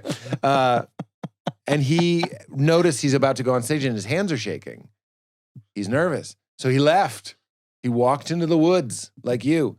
And he didn't return to society until he had actually reached enlightenment. This is probably a myth at this point. But the reason why he realized he wasn't fully cooked, as I like to say, like he hadn't reached realization, was because he was nervous, because he was like, if I know it's all one and I'm just talking to myself, or like it's not real, or however you want to phrase this, why would I be nervous to like be in a dream where I'm just giving a talk? Like, who cares? Like, you see the monks that were at Shandling's funeral, and they're going up after the greats. Yeah. Bob Saget murders for 40 minutes. And now Trungpa, like this guy, I saw the footage and I was like, these cats are the real deal. They were not monks with shaky hands. They followed, you and I would be like, I can't follow. Yeah.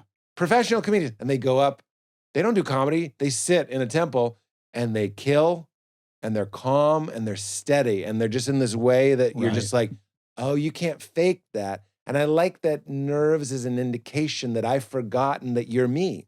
Like if I was nervous talking to you, it would be because millions of reasons, but like one way I can calm myself is I'm just kind of talking to myself. It's just like a dream, and we're each these localized things. Let's not get too deep, but you see what I'm saying? No, I do see. If I can get in touch with oneness, anxiety goes away.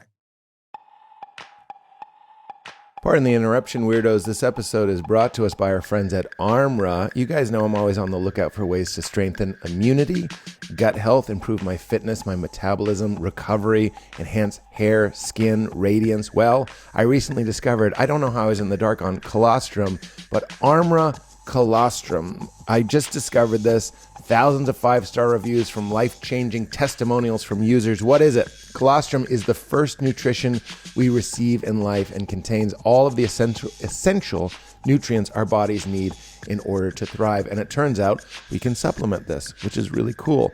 ARMRA colostrum is a proprietary concentrate of bovine colostrum that harnesses over 400 living bioactive nutrients that rebuild the barriers of your body and fuel cellular health for a host of research-backed health benefits. It strengthens immunity, ignites metabolism and anti-inflammation, fortifies gut health, activates hair growth and skin radiance, powers fitness recovery and performance, and confers powerful anti-aging benefits. I mean, that's insane.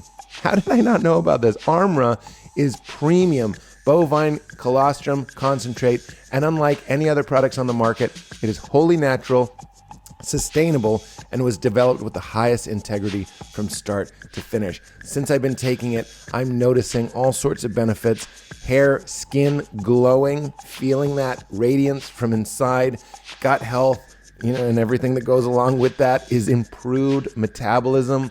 Been feeling great in that regard. And working out, I get, I'm 44, I get sore muscles, sore shoulders especially. This is helping in my performance in fitness and super important, my recovery. I've also noticed that this is the season that kids are bringing home colds and stuff. Old Holmesy's over here. I'm rocking it just fine.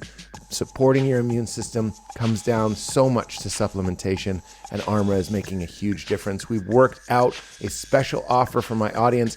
Receive 15% off your first order. Go to tryarmra, ARMRA.com/weird, or enter weird to get 15% off your first order. That's tryarmra, tryarmra.com/weird, and get it in you. Support your body and support this show. Speaking of support, we can also be supporting the earth with our friends at BLUELAND. Did you know that an estimated 5 billion plastic hand soap and cleaning bottles are thrown away each year? 5 billion. And if that's not bad enough, most cleaning formulas are 90% water. This makes no sense. It's heavy to ship, leads to excessive carbon emissions on the trucks hauling them around the country. Plus, those products are often filled with nasty ingredients like chlorine and ammonia. I combined the two into chlorine.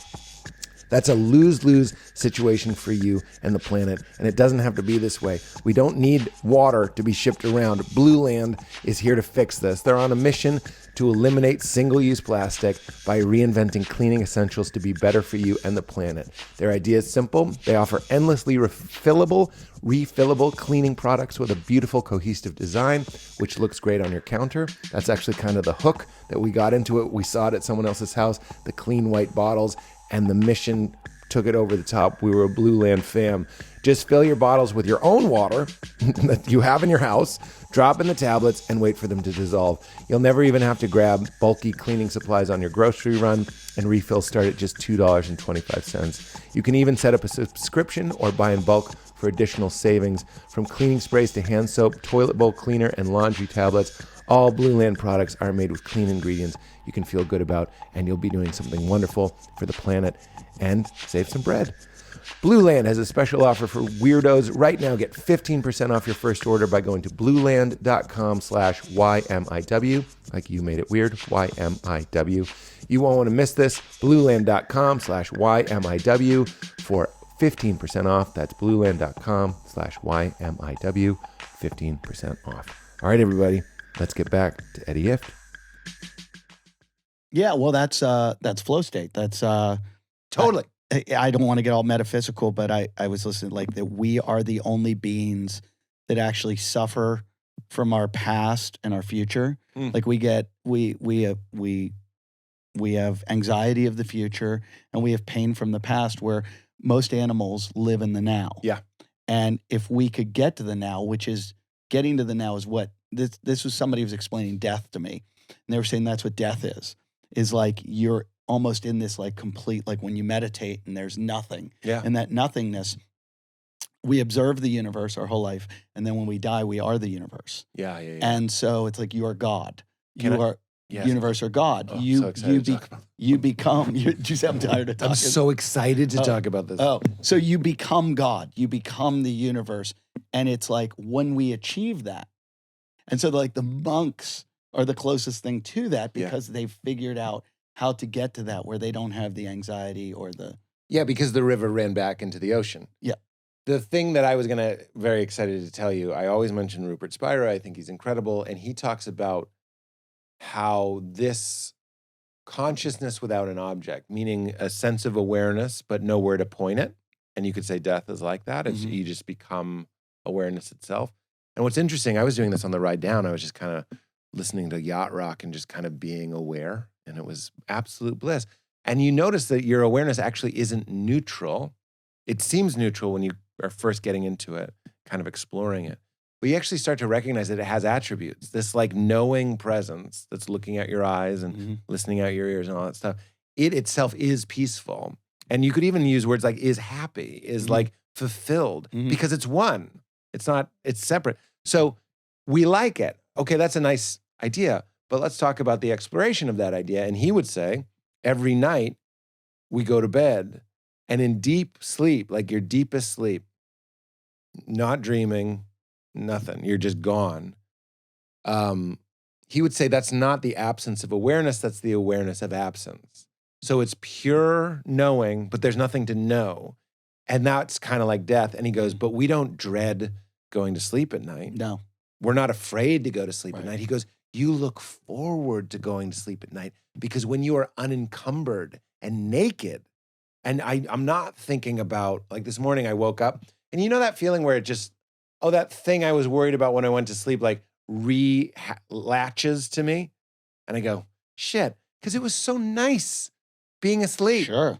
And further evidence to his point, if it was the absence of awareness, we would close our eyes and then would wake up and it's the morning. And I'm not saying that doesn't happen sometimes. That's sometimes how our brain narrativizes the experience.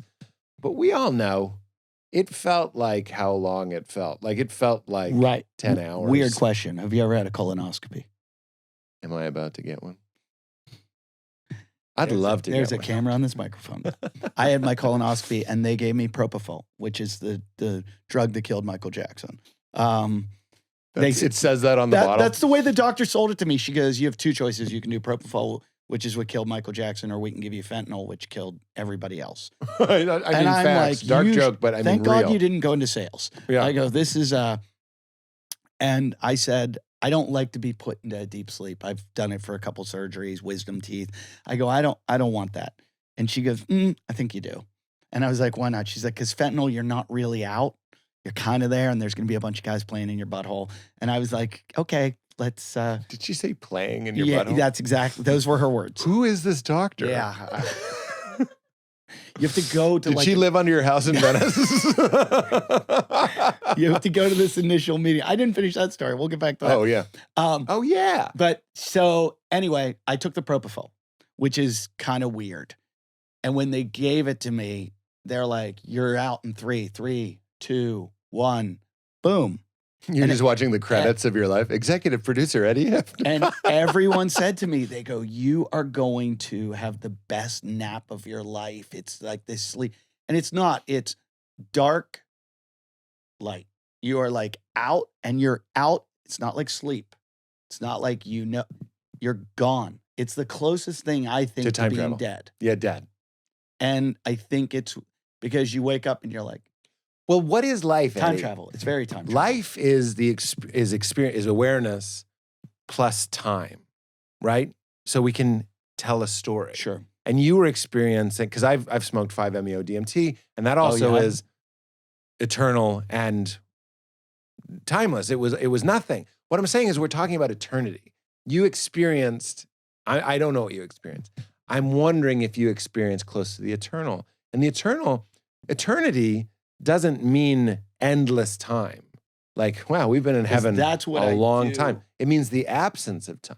That's what I do. That's my fear of death, is that, and I have huge fear of death. I'm going to a therapist right now because I have a thing called cleithrophobia. And it's a fear of being trapped. And I can't ride That's why you don't elevators. wear a wedding ring. It's exactly why. Yeah. And your bit made me go, I started going like, yeah, I can come off. Oh, Mine's actually very loose. This is like my third one. I've lost it in lakes and stuff. Did you see Jimmy Fallon's finger? Yeah, but I'm not doing a lot of falling in my kitchen. I'm not trying to say anything. I'm not trying to say anything. Jake, this is not the clip. This is for listeners of the pod only. No, in fairness, I could fall in my kitchen. I saw a guy who jumped on a bar to swing, and the ring just degloved it. It's called degloving. For anybody, I don't. Which is what killed Michael Jackson. The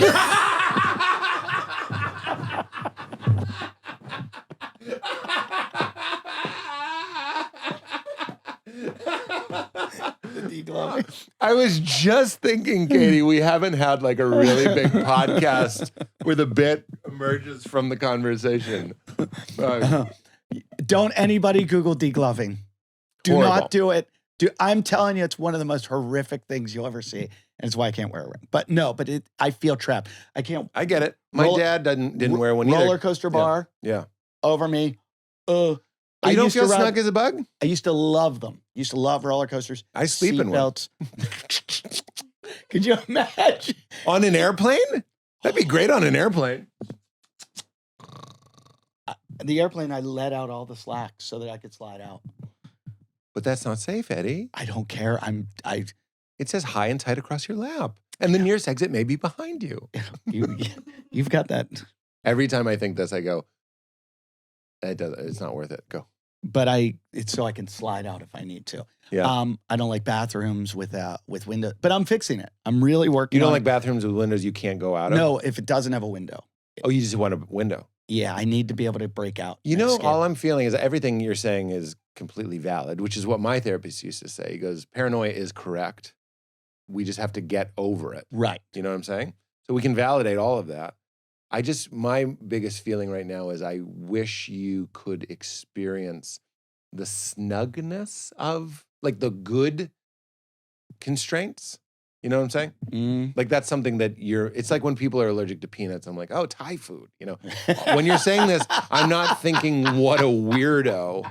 I'm thinking like, oh, like a little like secret closet where you go in and read your comics. Like you don't get that.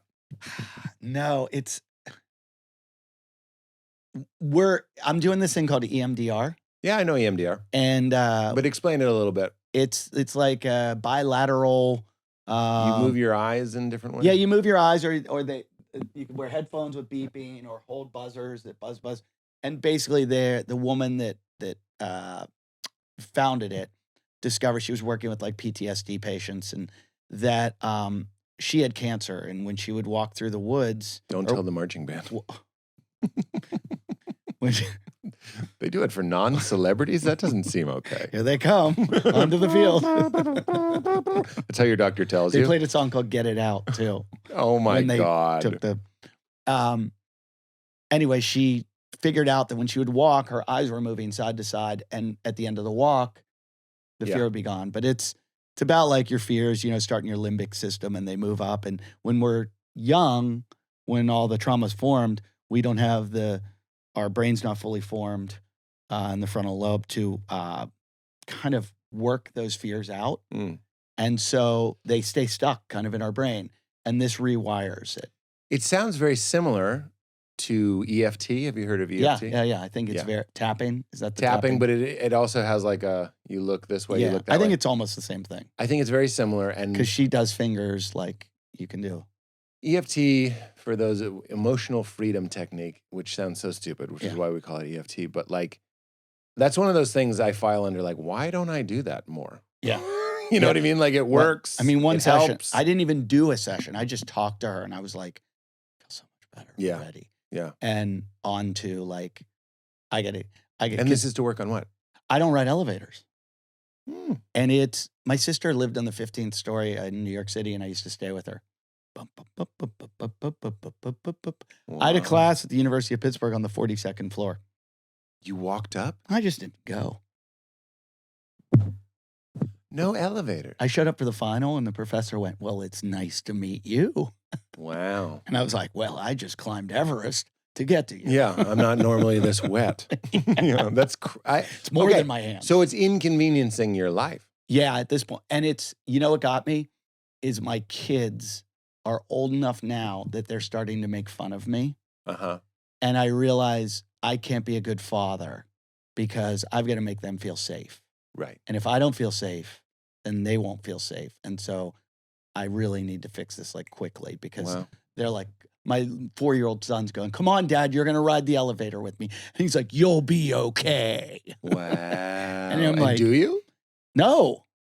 I was just in Vegas all last week and I refused to ride the elevator. And then I got to get a security guard to take me up each time, come back and get it. And then I feel even more trapped. And so I was like, this has been too long.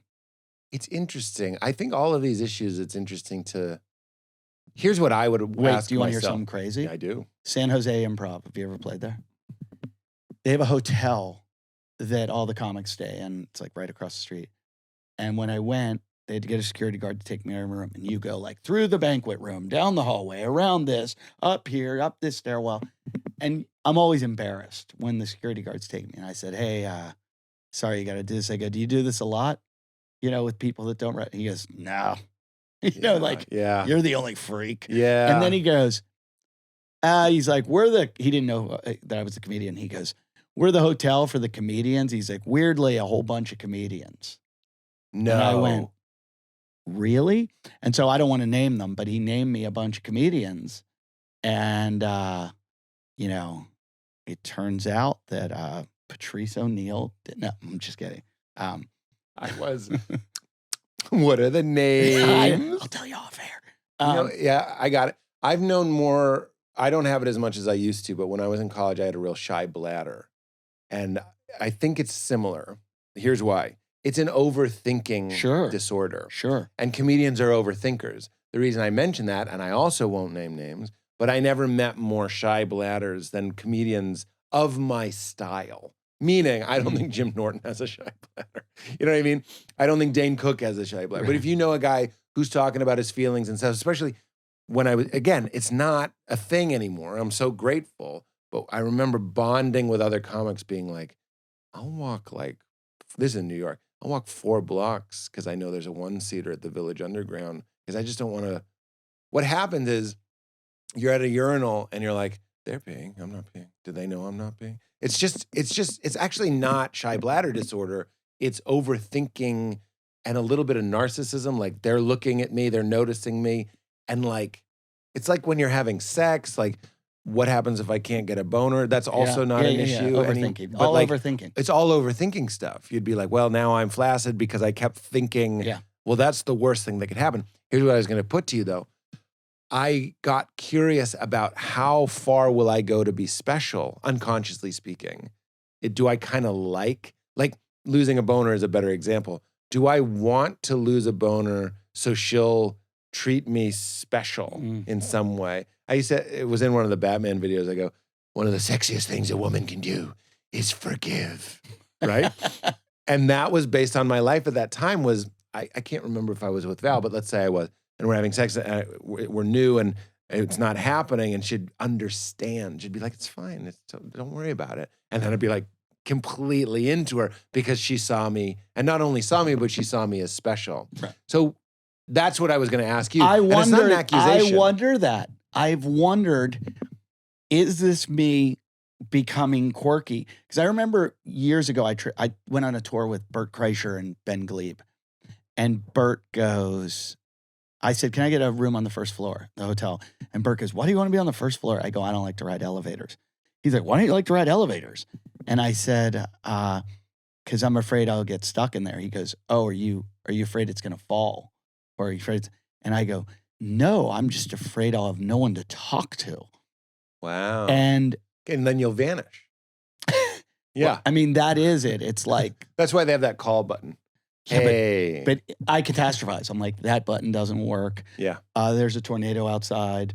It killed everybody. It's good that you know you catastrophize. Yeah. No, that's great. Yeah. That's a huge step. And I'm like, I can create this scenario. And my friend's a therapist and I talk to her all the time. It's like friends. She's like, yeah, you've got a creative brain and you start creating these like amazing it's your superpower. Yeah. It's just your spider bite hurting instead of giving you wall crawling abilities. Just a gross infected spider bite. Yeah, yeah. And you have to deal with it because you also like crawling on buildings and stuff.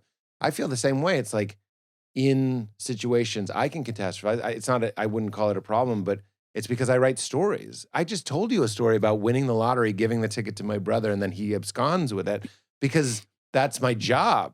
You know what I mean? But when like these things start making it awkward for you and your children or whatever, one of the things I don't like about that is for you, feeling your pain is I'm like, I don't like the shame element of it. I wish it wasn't shame motivated. I kind of laughed at, being a comedian. I think that's what we do. We find a way to make our embarrassing issues and problems comedy. Yeah. And then it's like, haha, I always call it 8 miling. You know, how in when you 8 Mile, when he does the thing, Eminem would always go, hey, I grew up what are you going to do? I'm from the trailer park. Yeah. What are you going to get me with now? I call it Punky Brewstering because there was a heavy girl and she was friends with Punky and she would always make jokes about how at the time we would say fat. She would make all these fat jokes. And then at the end of the very special episode, they were like, why are you always doing that? And she's like, if I do it first, you can't do it. And I was at home going like, just crying sweet tears because I ate so many Twizzlers. Just sugar tears. But yeah. But and I think that's what we do as comics. So control the narrative. Yes. You say it first. Yeah. Yeah. So, but part of me was like, have I created this. But I think it's some trauma, and I've got to figure. It's funny. I was telling this woman, I was like, I don't have any real trauma in my life. I go, I have never had. And I start telling her stuff about my family. And she's like, and she's like, I think we've got enough. Yeah. She's like, she's like, what you perceive as trauma. She's like, you have lots. Yeah. And This is it. What you just said is it. Is like, we need to greenlight our goals and our dreams and believe in ourselves. You also have to believe in yourself in the other direction and go, this is what I just figured out. I'm just figuring this out. My wife is a genius at this stuff. And having someone validate it and go like, that was trauma, that you experienced trauma. It doesn't have to be Karate Kid, kids with ghost makeup, chasing you on bikes. That did happen to me, though. I mean, it happened to all of us. That movie was a plague. It did not. Oh, God, yeah. It did? Oh, my God. What? Oh, My go-to, it doesn't have to be that, did happen to you?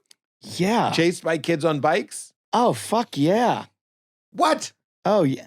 I came home one day on the school bus, and the school bus would let me out about 100 yards from my driveway. I'll do the sound.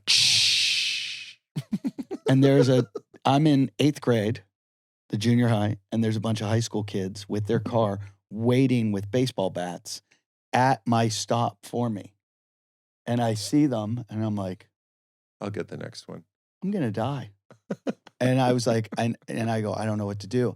And one of my friends, Nina Kratza, said to me, just stay on the bus and go to my house. Yeah. And I was like, genius. So the bus starts moving, and they all jump in their car to follow us. And I realize Nina lives like a mile from her bus stop. You've just given them a lot more terrain to chase you. Yes. And I'm like, You went from a walkway to your house to Yeah. Nina's. and I was like, I'm dead. I'm dead. So he's just about, the bus driver's at my driveway. He's gone like 100 yards. And I go, stop the bus. And he's like, stop the bus. And he stops, and I come running up, and he's got his hand on the door. And I go, open the door, open the door. And I was a bit of a mischief maker as a child. And the bus driver knows that there's a bunch of kids with baseball bats chasing me. He looks at me and goes, are you going to be good? Are you going to be good from now on? And I go, I promise. He saw his opportunity to negotiate. Yeah, I'll be a model student. I'll be a model bus rider. And he goes, and he opens the door, and I fly out Yes. with them all chasing me out of their car and run in and slam my door. And How did they Oh. pick you? they had these guys, they had a fort in the woods that was the most amazing fort you could ever see. It looked like something from like a like Swiss Family Apocalypse Now. Robinson. Yes, sort of. They cut down trees, and I grew up in Pittsburgh, in this little suburb of Pittsburgh. And down by in the woods, we live in a very wooded area. They cut all these trees down themselves and built forts. And they were high school kids, and they would build like cabins almost. Some of them were 2 stories. Some of them, they had a creek that went under one of them, and they had a whole little village, and they would all go there and have parties. I hate this. Well, they were kind of I don't want to be there. they were kind of nerdy kids. Okay. They weren't the cool kids. They weren't, and the cool kids went once and trashed their whole fort. Okay. Now I like them a little more. But they were always drinking down there, Less. and they had alcohol there, and somehow the alcohol was stolen. And I had a little tree fort in my yard. It ended up on the top of my tree fort. The booze. So they assumed I stole it. I would love it if you did steal it, but that's still how you tell the story, like a mafia guy. And let's just say that alcohol ended up on the top of my tree fort, okay? I don't know how it got there. It fell off a truck. And I'm like, I think they were getting their... There was a cousin of Joey's. But whoever stole the booze... Carl Kriebel. Carl Kriebel? Carl Kriebel was one of them, and took it and planted it on me. Kriebel. And he planted it on me. Now, cut to, I'm friends with all those guys. Kriebel? Not so much Kriebel. Wait, you're friends with the Wood Boys? The guys with the bats. that were chasing me. But okay, look, I still hate that they were chasing you with bats, but at least there was some, hey, that's the guy that took our, Yeah. I'm guessing the plastic bottles of vodka. And no, it was like a case of beer or something that they were going to kill me over. Yeah. But, you know, a case of beer is important when you're 16 years old. I mean, good Lord. Yeah. There are all these stories like, I don't know. Like, what if they caught you? They would have hit you with bats? I don't know, because the one of them I'm really, really close with now. He's one of my best friends. Yeah. And he's like, I don't even know why I was there. He's like, they were telling me I had to beat you up. And they were all like, you've got to. And he's like, I was there to fight you. And he goes, I don't know why, but I was just peer pressured into. Yeah. And he's like the most passive guy in the whole world. I don't think he's ever been in a fist fight in his life. He's like, I was ready to kill you.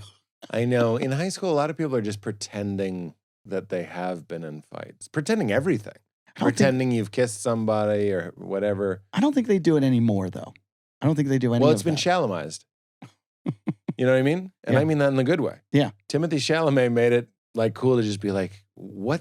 Like that Simpsons joke, nice PJs to Bart. Nelson says, nice PJs, your mama get them for you? And he goes, yeah. Yeah.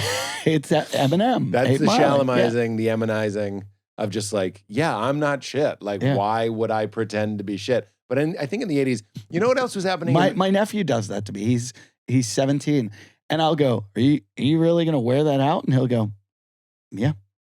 And I'm just like, you got me. Yeah. You got me again. And I'll be like, ooh, that's nerdy. And he goes, yes, it is. You know, and he just owns everything. They've figured it out. Yeah. Can't get him at all, ever. I love that. Yeah, it was dinguses like us that hoped Bill Burr would be sweet to us. That kid would be like, he wouldn't be in the circle. No. We were only in the circle because we were from the 80s. Yeah, and we were like, this is normal. You know, it's so funny. A friend of mine that's a comedian that kind of came up with me, we always talk about that. Like, why did we keep going back there? Because we were ritualistically reenacting our childhood traumas. Like, we're like, that's so interesting. You can be my abusive family. I'm not saying my family was an abusive family. I'm saying this is familiar. Tension. Yeah. Ugh. The irregularity of like. But it was worse. It takes practice. It was worse like than anything peace. I had experienced. When I was a little kid, it was physical with all like cousins and neighbors. And we grew up in like it was a very well affluent area, but it was Irish Catholic, a lot of like fights. My dad would always, hey, you get in a fight, you don't start it, you end it. Never start a fight, end every fight. You know, like that's how I was raised. Grab a bottle. Yeah. Yeah. Grab a bottle and break it. Somebody comes after you, you do what you got to do. You know, like, and so very tough kids and lots of sports and lots of. I think my dad was tough, and then like we just weren't. We were. I want to say Nancying about. I don't know if you can say that. Well, then your mom did a good job. What do you mean? Like taking that out, because I see that happen with my wife's family. My wife's. Yeah, my mom did do a good protecting us from like, you don't have to teach your son. Have you seen the movie Black Mass? No. Johnny Depp plays Whitey Bulger. There's a moment where he's basically telling his son, like, if you do something and nobody sees it, did you do it? And he thinks he's doing right by his kid, like teaching him how to cheat and steal and kill, kill or be killed sort of stuff. And there is a certain amount. I don't know what the amount is, but we used to think it was 70 pounds. And now I think it might be a thimble of like, look out for yourself. You know, like, you know what I'm saying? No, I don't. It used to be like, somebody's giving you shit in the schoolyard, you go up and break his legs, you know? Right. And now it's like, have some awareness of who might not be safe. You know, it's like more like that. Yeah, and I know, because I always talk to my children the way the books say. I say I'm the Book of Mormon. Well, my whole life is I go to Instagram University, and there's good stuff on there. So much good stuff. Yeah. And I always want to say I read, but I feel like going. I scrolled and saw. I have a bit about like, that. Isn't it funny that when we say I read somewhere, we all know you mean TikTok? I was reading, really, in your study with little reading glasses on your nose? Can't remember the last time. Or were you taking a dump? Yeah. Looking at Instagram. Is that what it was? Yeah. That's so funny. And I hate that you just did that, because you did what Chris Rock's done a million times, where I have an idea and it's so unformulated. Yeah. But I know there's something funny in it. And then you see someone do it succinctly. Yeah. And you go, fuck. I know. Fuck, you captured something that needs to be talked about Yeah. and just got it in that. Yeah. Yeah. And then it's first to market. Who's going to film it first? But it's also Although like, but if it's on like, Chris does that a lot. He finds it where no one else finds it. Like we all kind of knew it, but no one knew that it could possibly be done. Can I run something by you? Sure. I think so. That idea was in the marketplace, what Jung and all those people, the collective unconscious, that all creative people are kind of like sending their kites into the storm clouds. We pull it back and we have the idea. And sometimes there's an idea for a movie that just is in the unconscious because we're getting all the same input and stuff. I think one of the greatest evidences for that being real, meaning like there just are these ideas and we kind of fish for them.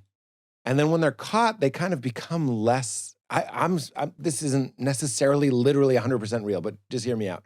They almost become less available. It's like, I've got it. And it's, here's what I'm trying to rationalize. How many comedians are doing a new hour every year or two? And how much parallel thought is there? So much. I was going to say not that much. Oh, I think there's so much. There should be way more is what I'm saying. I think I'm so scared to look. I'm so scared to look at, like if I'm doing a bit. Yeah, I won't look either. But then when my special drops, I should be getting all these like, that was on this, that was on. I will say there's a lot on my new special. There's a bit I do about prove you're not a robot. That seems to be a premise that I saw Orny Adams do a bit about it. Somebody said, hey, you should watch Mulaney's bit about that just to make sure it's not the same, which I did, and it's not. But there are topics that float around. Sure. But I mean, like, we really should be seeing like the exact same observation more. It's like, and I try and I strive. Like I wrote this joke and I always use it as an example of like, no one could possibly have this joke. I have a bit about taking my dogs to rattlesnake aversion training. Yeah, I think you're in a unique space. Because it was so funny. Do you know Chuck Martin? No. Chuck Martin was the director of Arrested Development. He opens for Seinfeld a lot. And he hangs out at the Improv. He used to hang out at the Improv bar all the time. He's kind of like Cliff at the bar. You know, like Gene Pompa was Norm and he's Cliff. And the two of them are hilarious. They just make fun of each other.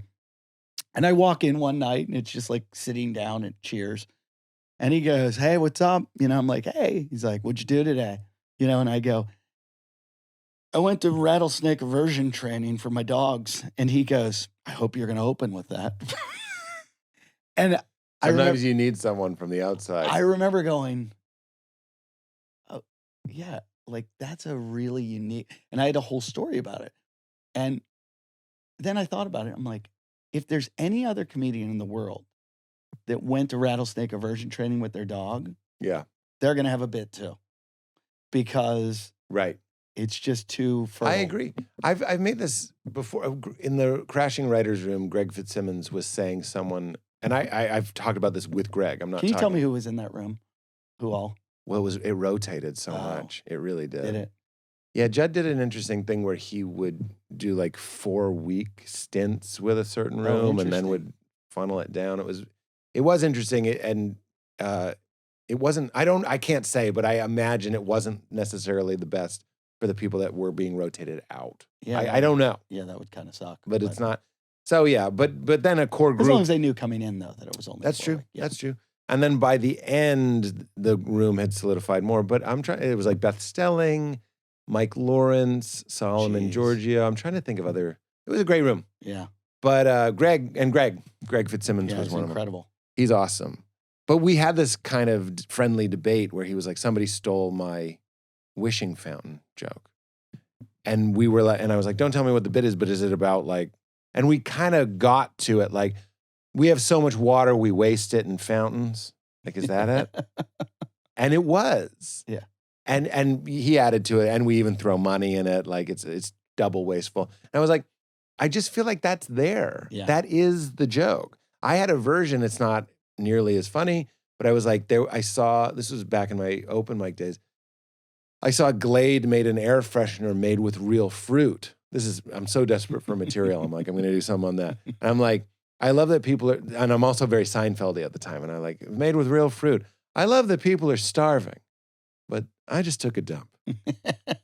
You know what I mean? It's like someone could have eaten the fruit, but I just took a shit. Yeah, dude. We got a handle this situation. out. It's like real fruit. So it's fine. But meaning that category of joke, and I'm really interested in the marketplace of jokes. I really feel like you could watch it like a stock market. Like right now, we're seeing a huge spike, and managers and agents are like stock traders, and they go to where the money is. And right now, the money is in like comics who are talking shit. I've seen like way more. I don't mean talking shit like haters. I mean like if you're in this world where you're not supposed to say certain things and you're saying them anyway, I've seen a spike. Oh yeah, that's It's because of the backlash to the PC. But It's the backlash, and now it's popular. it's an NWA record with explicit lyrics. Sure. There's more money to be made if you're up there Sure, saying this, this, and this, and that's a thrill, and it's entertaining, and it's delightful, and it has a bigger market than people even anticipate. But I think that's really interesting to watch. And similar, like you said, the PC movement, there was a time, well, oh, now this is going to spike. This is going to, but there's also topics that spike and Sure. things that come around. Yeah, it and would be nice if we, attitudes. and I think with AI, we probably will be able to track it easily because they're saying they're going to start throwing podcasting into AI, where it's sourcing from AI. Once they get podcasting, once they get everything in it, and that's kind of, I mean, this could be a whole other podcast, but it's going to make it disgusting. What do you mean, like disgustingly powerful? Well, I mean, that's why I thought going back to stand-up that I thought stand-up would get better and progress. Oh yeah, finish your point. Because I did kind of finish it, but remember when you used to say something and you'd go, I need like 3 examples. Mm-hmm. And so you'd sit all day and try to think of examples. Now you just go on ChatGPT and go, give me 20 examples of blah, blah, blah. And it's like, blah, blah. Oh, I'll use this one, this one, this one. Yeah. Boom, throw those in. Yeah. So you're like, there, that joke's done. Time to move on. I've done that. I've gone on ChatGPT and said, give me an example of something that seems like it would be a good idea, but it ends up not being, like it has to be more specific than that. And it'll give you 19 garbage ones and one pretty good one. Right. And so I would think the progression of stand-up would be just incredible, but it's not. It sucks. You'd think would be getting stronger. I'm being pessimistic. Well, I also... Think about who the best stand-ups are right now. They're all in their 40s and 50s. Yeah. Because they've developed. And it didn't always used to be like that. Eddie Murphy was 18 years old. Yeah. And now it's like you're watching these guys in their 50s that are just crushing it. I was just talking to Birbiglia about that. Like, because, well, I won't tell you why, because it was self-serving. But we were talking about how we were all getting funnier. Let's just say that. It was like, because you're in your 40s. You're probably doing your best stuff. That's what it was. Yeah. It was like, this is the best special you've done, and it's because you're 44. Right. And I was like, right. Yeah, that makes sense. But what's interesting, I don't know if my daughter will, it could go one of 2 ways. One, it's like a throwback in the way that people still like watching VHS tapes today, like, because it's fun. Mm-hmm. And people love stand-up, and it becomes more interesting, more human, maybe. Or I think it's probably the smarter money is like, it just won't exist in 50 years. Because I don't think, what is stand-up except like someone with a special skill to remember and deliver, adapt and engage. But you are remembering, you like studied something. And if that is no longer that interesting, like why remember something? What I'm saying is I don't know if my daughter is going to know very interesting memorizing stuff. Very interesting point. Like, and it won't be a Have you seen the thing where the people wear, have you seen this yet? I'll send you the video. This guy created this thing and it like goes on his bone here and comes down and they can ask him a question. A Hasidic Jew? Is that what we're talking about? Is that what you... Because that's a culture. I didn't curl. You need to grow. He's got this and he has a little piece of the Talmud in a thing. Like, what if I really thought that's what you meant? You mean an Orthodox Hasidic... If I was Hasidic, I would do this move every day. Oh, yeah. I'd accentuate points with it. I think that's my C. Yeah. Use it. Use it or lose it, as they say. I don't know what that means. That would be my tagline. Use it or lose it. That'd be my get her done. Yeah. Or the, what's it called? Tefillin? The strings from your... Oh, that they wear? From your belt. Don't know. Those are pretty cool. I'm not even doing a bit. Yeah. I think they look cool. I forget what I was talking about. The guy had a thing in his jawline. And and they would ask him a question, like, what's the capital of Kenya or something? And he would think it, Yeah, I read. Well, that's what's happening next is mind reading. Yeah. and it would Google for him, and in his brain, this thing would then tell, and he would have the answer. It would hear the answer, or it would be in his brain. In his brain, The answer way would he show up in was- his brain. The answer would show up in his brain, like his brain was taking it in. He would then send it out to this device that was connected. Mentally, Yeah. like, you get over there. Yeah, kind of. Go to the device. And then he would have the answer. Well, that's what I'm saying. If this is happening now, Yeah. and my daughter will be entering, I hate the term the workforce. It sounds like Stalin or something. It's yeah. like, now she shall be one of the cogs. But like, that was the wrong accent. But if that's already kind of happening, if I heard Joe Rogan say, like, we're in the Atari version of that, and like we'll be in the Xbox Yeah. version of it. I think people are going to watch movies from our time and see us in university lecture halls, just listening and going like, and writing it down. It actually is fucking like, what is this? 1691?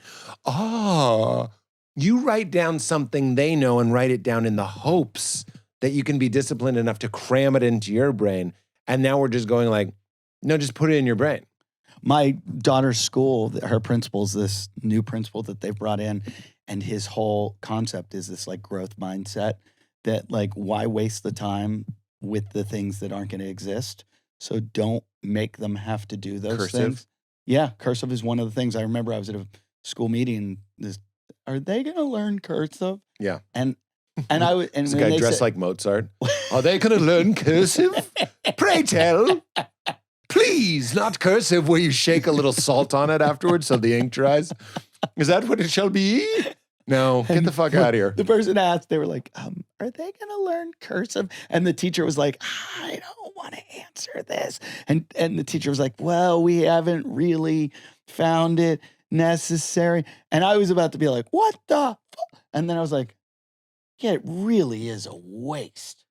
Buddy, it's return addresses on envelopes, it's signing a check, it's all gone. But here's the good news. It doesn't matter what you learn, you're learning how to learn. That's what they would say, right? The growth mindset is learning how to be creative, because there's always going to be a need A new for creativity. Yeah, and learning how to learn. My daughter's in a Montessori school, and they're teaching her how to learn. It doesn't matter if it's sewing a little thing or pouring some water into a glass. She's learning how to learn. And that was always my defense of learning algebra and all these things. You're not going to need it. Well, you're learning how to learn. That's all you're doing. And I wish... Don't you defend algebra. I hate it. Don't you defend it. I know. But I think it's going to be interesting to talk about a marketplace of ideas and beliefs and what's valued. If one of the things, and I really think this is sort of pulling the curtain back, is like, how do you remember all those words? How does a stand-up go up and like seamlessly do an hour of talking? If that's no longer interesting, something else will become interesting. True. And it'll evolve. Yeah. Crowd work. And it'll be just crowd work. Can I hear your Mitch Hedberg story? You can, and then you're going to finish here under the porch story. I was deal. And wow, you'll tell we your brought this all you'll full tell your circle. Mitch. I'll tell my Mitch. You tell your Okay. Mitch. Then you tell your porch. Mine's not that exciting. Mine's not exciting at Okay. all. But I just love. He was smoking a pipe. How could you say this isn't exciting? He was smoking a gentleman's Yeah, pipe. I know. 'Cause I you did know- not picture him with a bowl. no. No, it was a regular, like a Sherlock Holmes pipe. Why, Hey, hello, hey, Pete. yeah. Well, On the side of his mouth. You hear it? I think Godfrey smokes a pipe. You know, it smells great. I've smoked a pipe. It doesn't taste like it smells. You know what I'm saying? My grandfather did every once in a while. Did he have the pipe that was like this, or was it corncob? I think it was more corncob, but dark wood. Okay. Because Zany's downtown is next to that really great tobacceria. Okay. You know that one? The Old Town? No, I don't know. Doesn't matter. But I wasn't even working. I went and saw him. I like you know that one, opposed to the other one. The old You know that one? Tobacceria. It's next to an apothecary. They'll bloodlet you and sell you a cigar. I think cigar smoking is so stupid. Just do nicotine. I think I'm like, bloodletting's funnier. I don't know why we're bringing carbon monoxide into our nicotine consumption. Any whoozle woozle. Can we act like we're smoking a pipe while?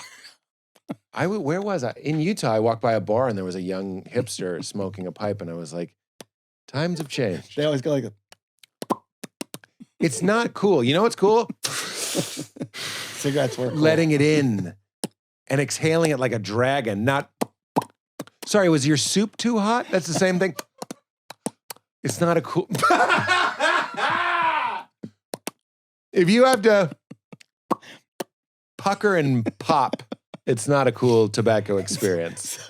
So Mitch. Yeah, Mitch was, and we had just watched him. Part of the story is what I remember from his set too, because there were bits that he, not even bits, but yeah, it was a bit. He talked about on stage how he couldn't sell a TV show.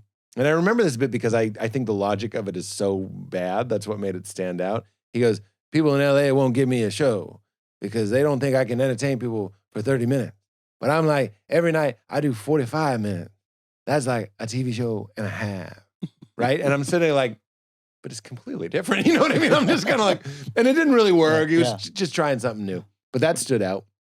And then after the show, my wife at the time came up with me, and I'm just remember, I think Dwayne Kennedy opened and he murdered. Your wife was a comic? No. She was. When you said came up with me, it's like. No, she came upstairs with me. Okay. And this is not a scandal, but Mitch, very awkwardly, I was like, and he goes, who are you? To my wife. I said like whatever. I said, gave him a real wet sandwich handshake. He was like, gross. Your hand is so clammy. But I've never seen a clam say to another clam, man, you're like a young man's hand. Doesn't go the other way. Sand is like a million little rocks. But I just want to do it. That sounds like a bit. Yeah, it does, right? I'm good at channeling other people's voices. Here we go. I go, this is my wife. He goes, who are you? I go, this is my wife. And he goes, if she's your wife, why is she up here? Kind of like but like everyone knew he's not like sending groupies up. He was with his wife at the time. Right. But he made like an awkward like, and you could tell he felt weird that he said it. He was like, he almost basically with his body language was like, why did I say that? Yeah. You know, Yeah. But he did say like, why is a married woman? We never got to see Mitch do this. Yeah, I know. And I think if we had gotten to this, we would have found out that Mitch was who Mitch was, because there's probably a lot of social phobia and a lot of like anxiety. Oh yeah, he was awkward. Yeah, and we never got to see or this. he could be awkward, just like all of us could be awkward. He looked so cool. That's right. That's but what it was probably just a front for how uncool he felt. I watched an early set of his, and I was like, before he had really figured out that pace and stuff, and I was like, his dorkiness, and I say this as a dorky guy, I'm like, was very clear to me. Oh, he was just sort of like, you know, a lot of his bits aren't hip. It was like how he did them. Oh, sure. And a lot of his bits said by anyone else are not funny. Yeah. I remember being in an open mic, and the guy had clearly just, remember when every 19th comic was just doing Mitch? Yeah. And he went up on stage, and this is his bit. This bit is coming back from 15 people saw it, and now I'm going to do it for a lot of people. But he goes like this. He goes, this is not Mitch Hedberg. This is a guy ripping Mitch Hedberg's style. He goes, it's so bad. I dated a woman with no thumbs. Already, I hate it. I didn't know she had no thumbs until we went hitchhiking. That bitch went nowhere. You liked it. You liked it. You liked it. You liked it. You liked it. That bitch went nowhere. You know what? I gave Mitch a joke once. I didn't hate it, as I said it to you. I gave Mitch a joke, and he looked at me like, okay, man, thank you. And meanwhile, I know he was like, I will never use that joke. Yeah, what was it? I said, I like to wear camouflage because I'm afraid of war. And that way, if there's a war, I could hide in an Army Navy surplus store. I like that. I thought it was like, I wrote it for me, and then I was like, it's not funny. I'm going to make it a one-liner, though. The best place to hide with camouflage is an Army Navy store. Better. Way more succinct. But it was your premise. I wrote a joke that was very much like Mitch. I probably told it on the podcast before, but he goes, I'm going to tell it like Mitch. But I didn't. But it was the same words. I go, I was in my apartment, and there was a moth, and I was going to kill it. But my friend said, don't. Otherwise, a giant moth might come by and kill you. So I spared it. Now I'm afraid a giant moth is going to come by and thank me. Want to give me a big, dusty hug, hang out by the light bulb sometime? I don't need any more friends.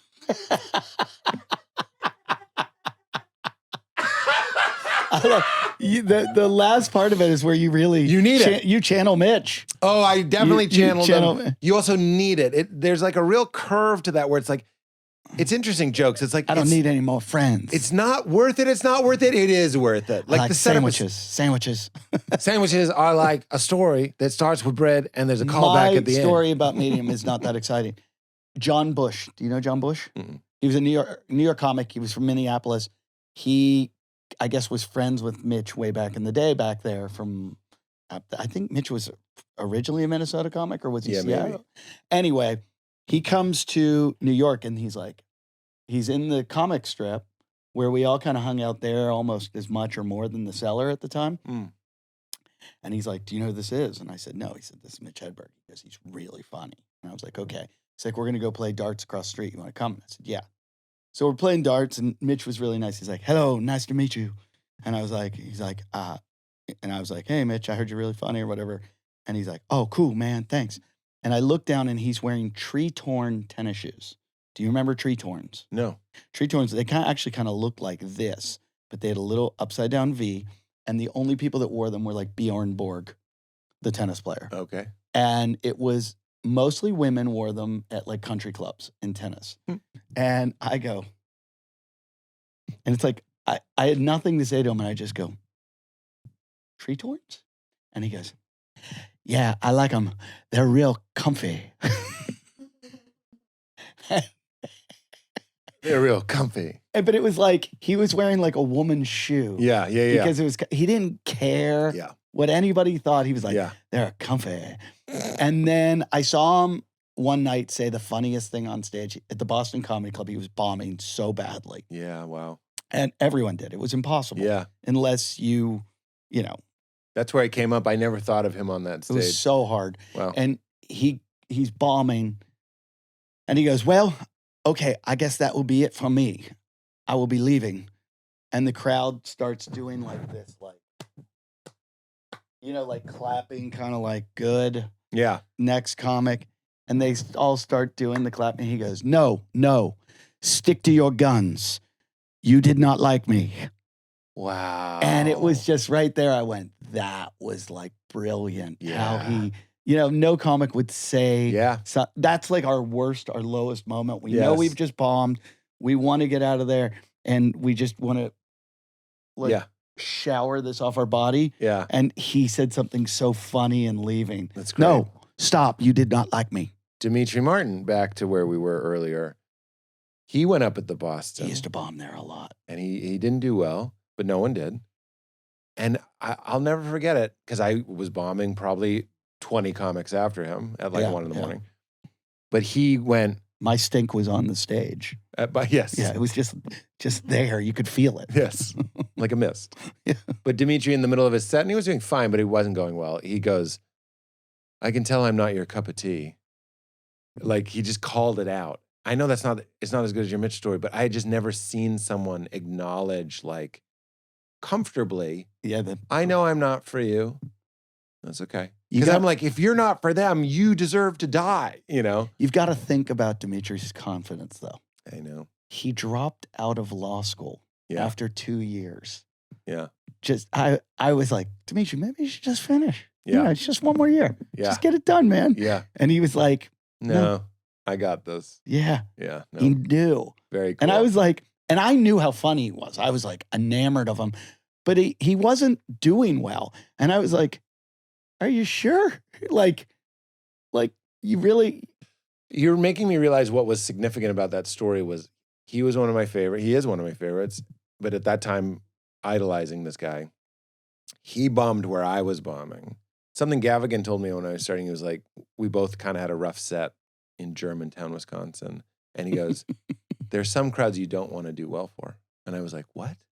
Like, I just never heard, I thought it was supposed to be a home run derby, but really there's if you bomb in front of people who just don't have a taste for what you're going for. Yeah. You can show There Will Be Blood to somebody and they'll be like, that was boring. If And I it's did like, a show okay, on good. If I did a show on the Capitol steps on January 6th,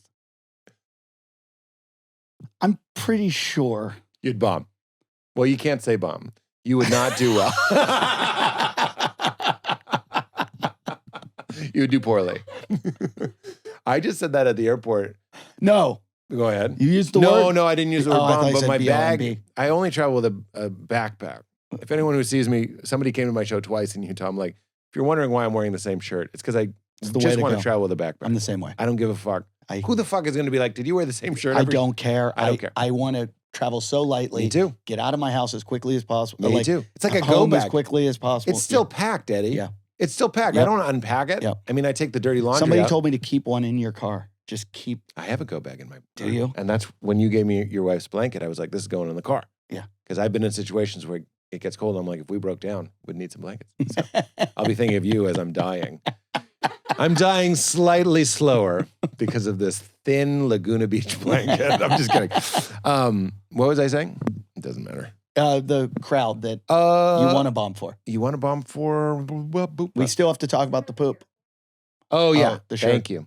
So the bag, thank you, Katie, is stuffed. Not horribly, but if you open it, it's going to spring open and stuff is going to fall out. It's going to spring open like a parachute. Basically. And I got randomly selected because I had an apple in my bag. That got me flagged. Anyway.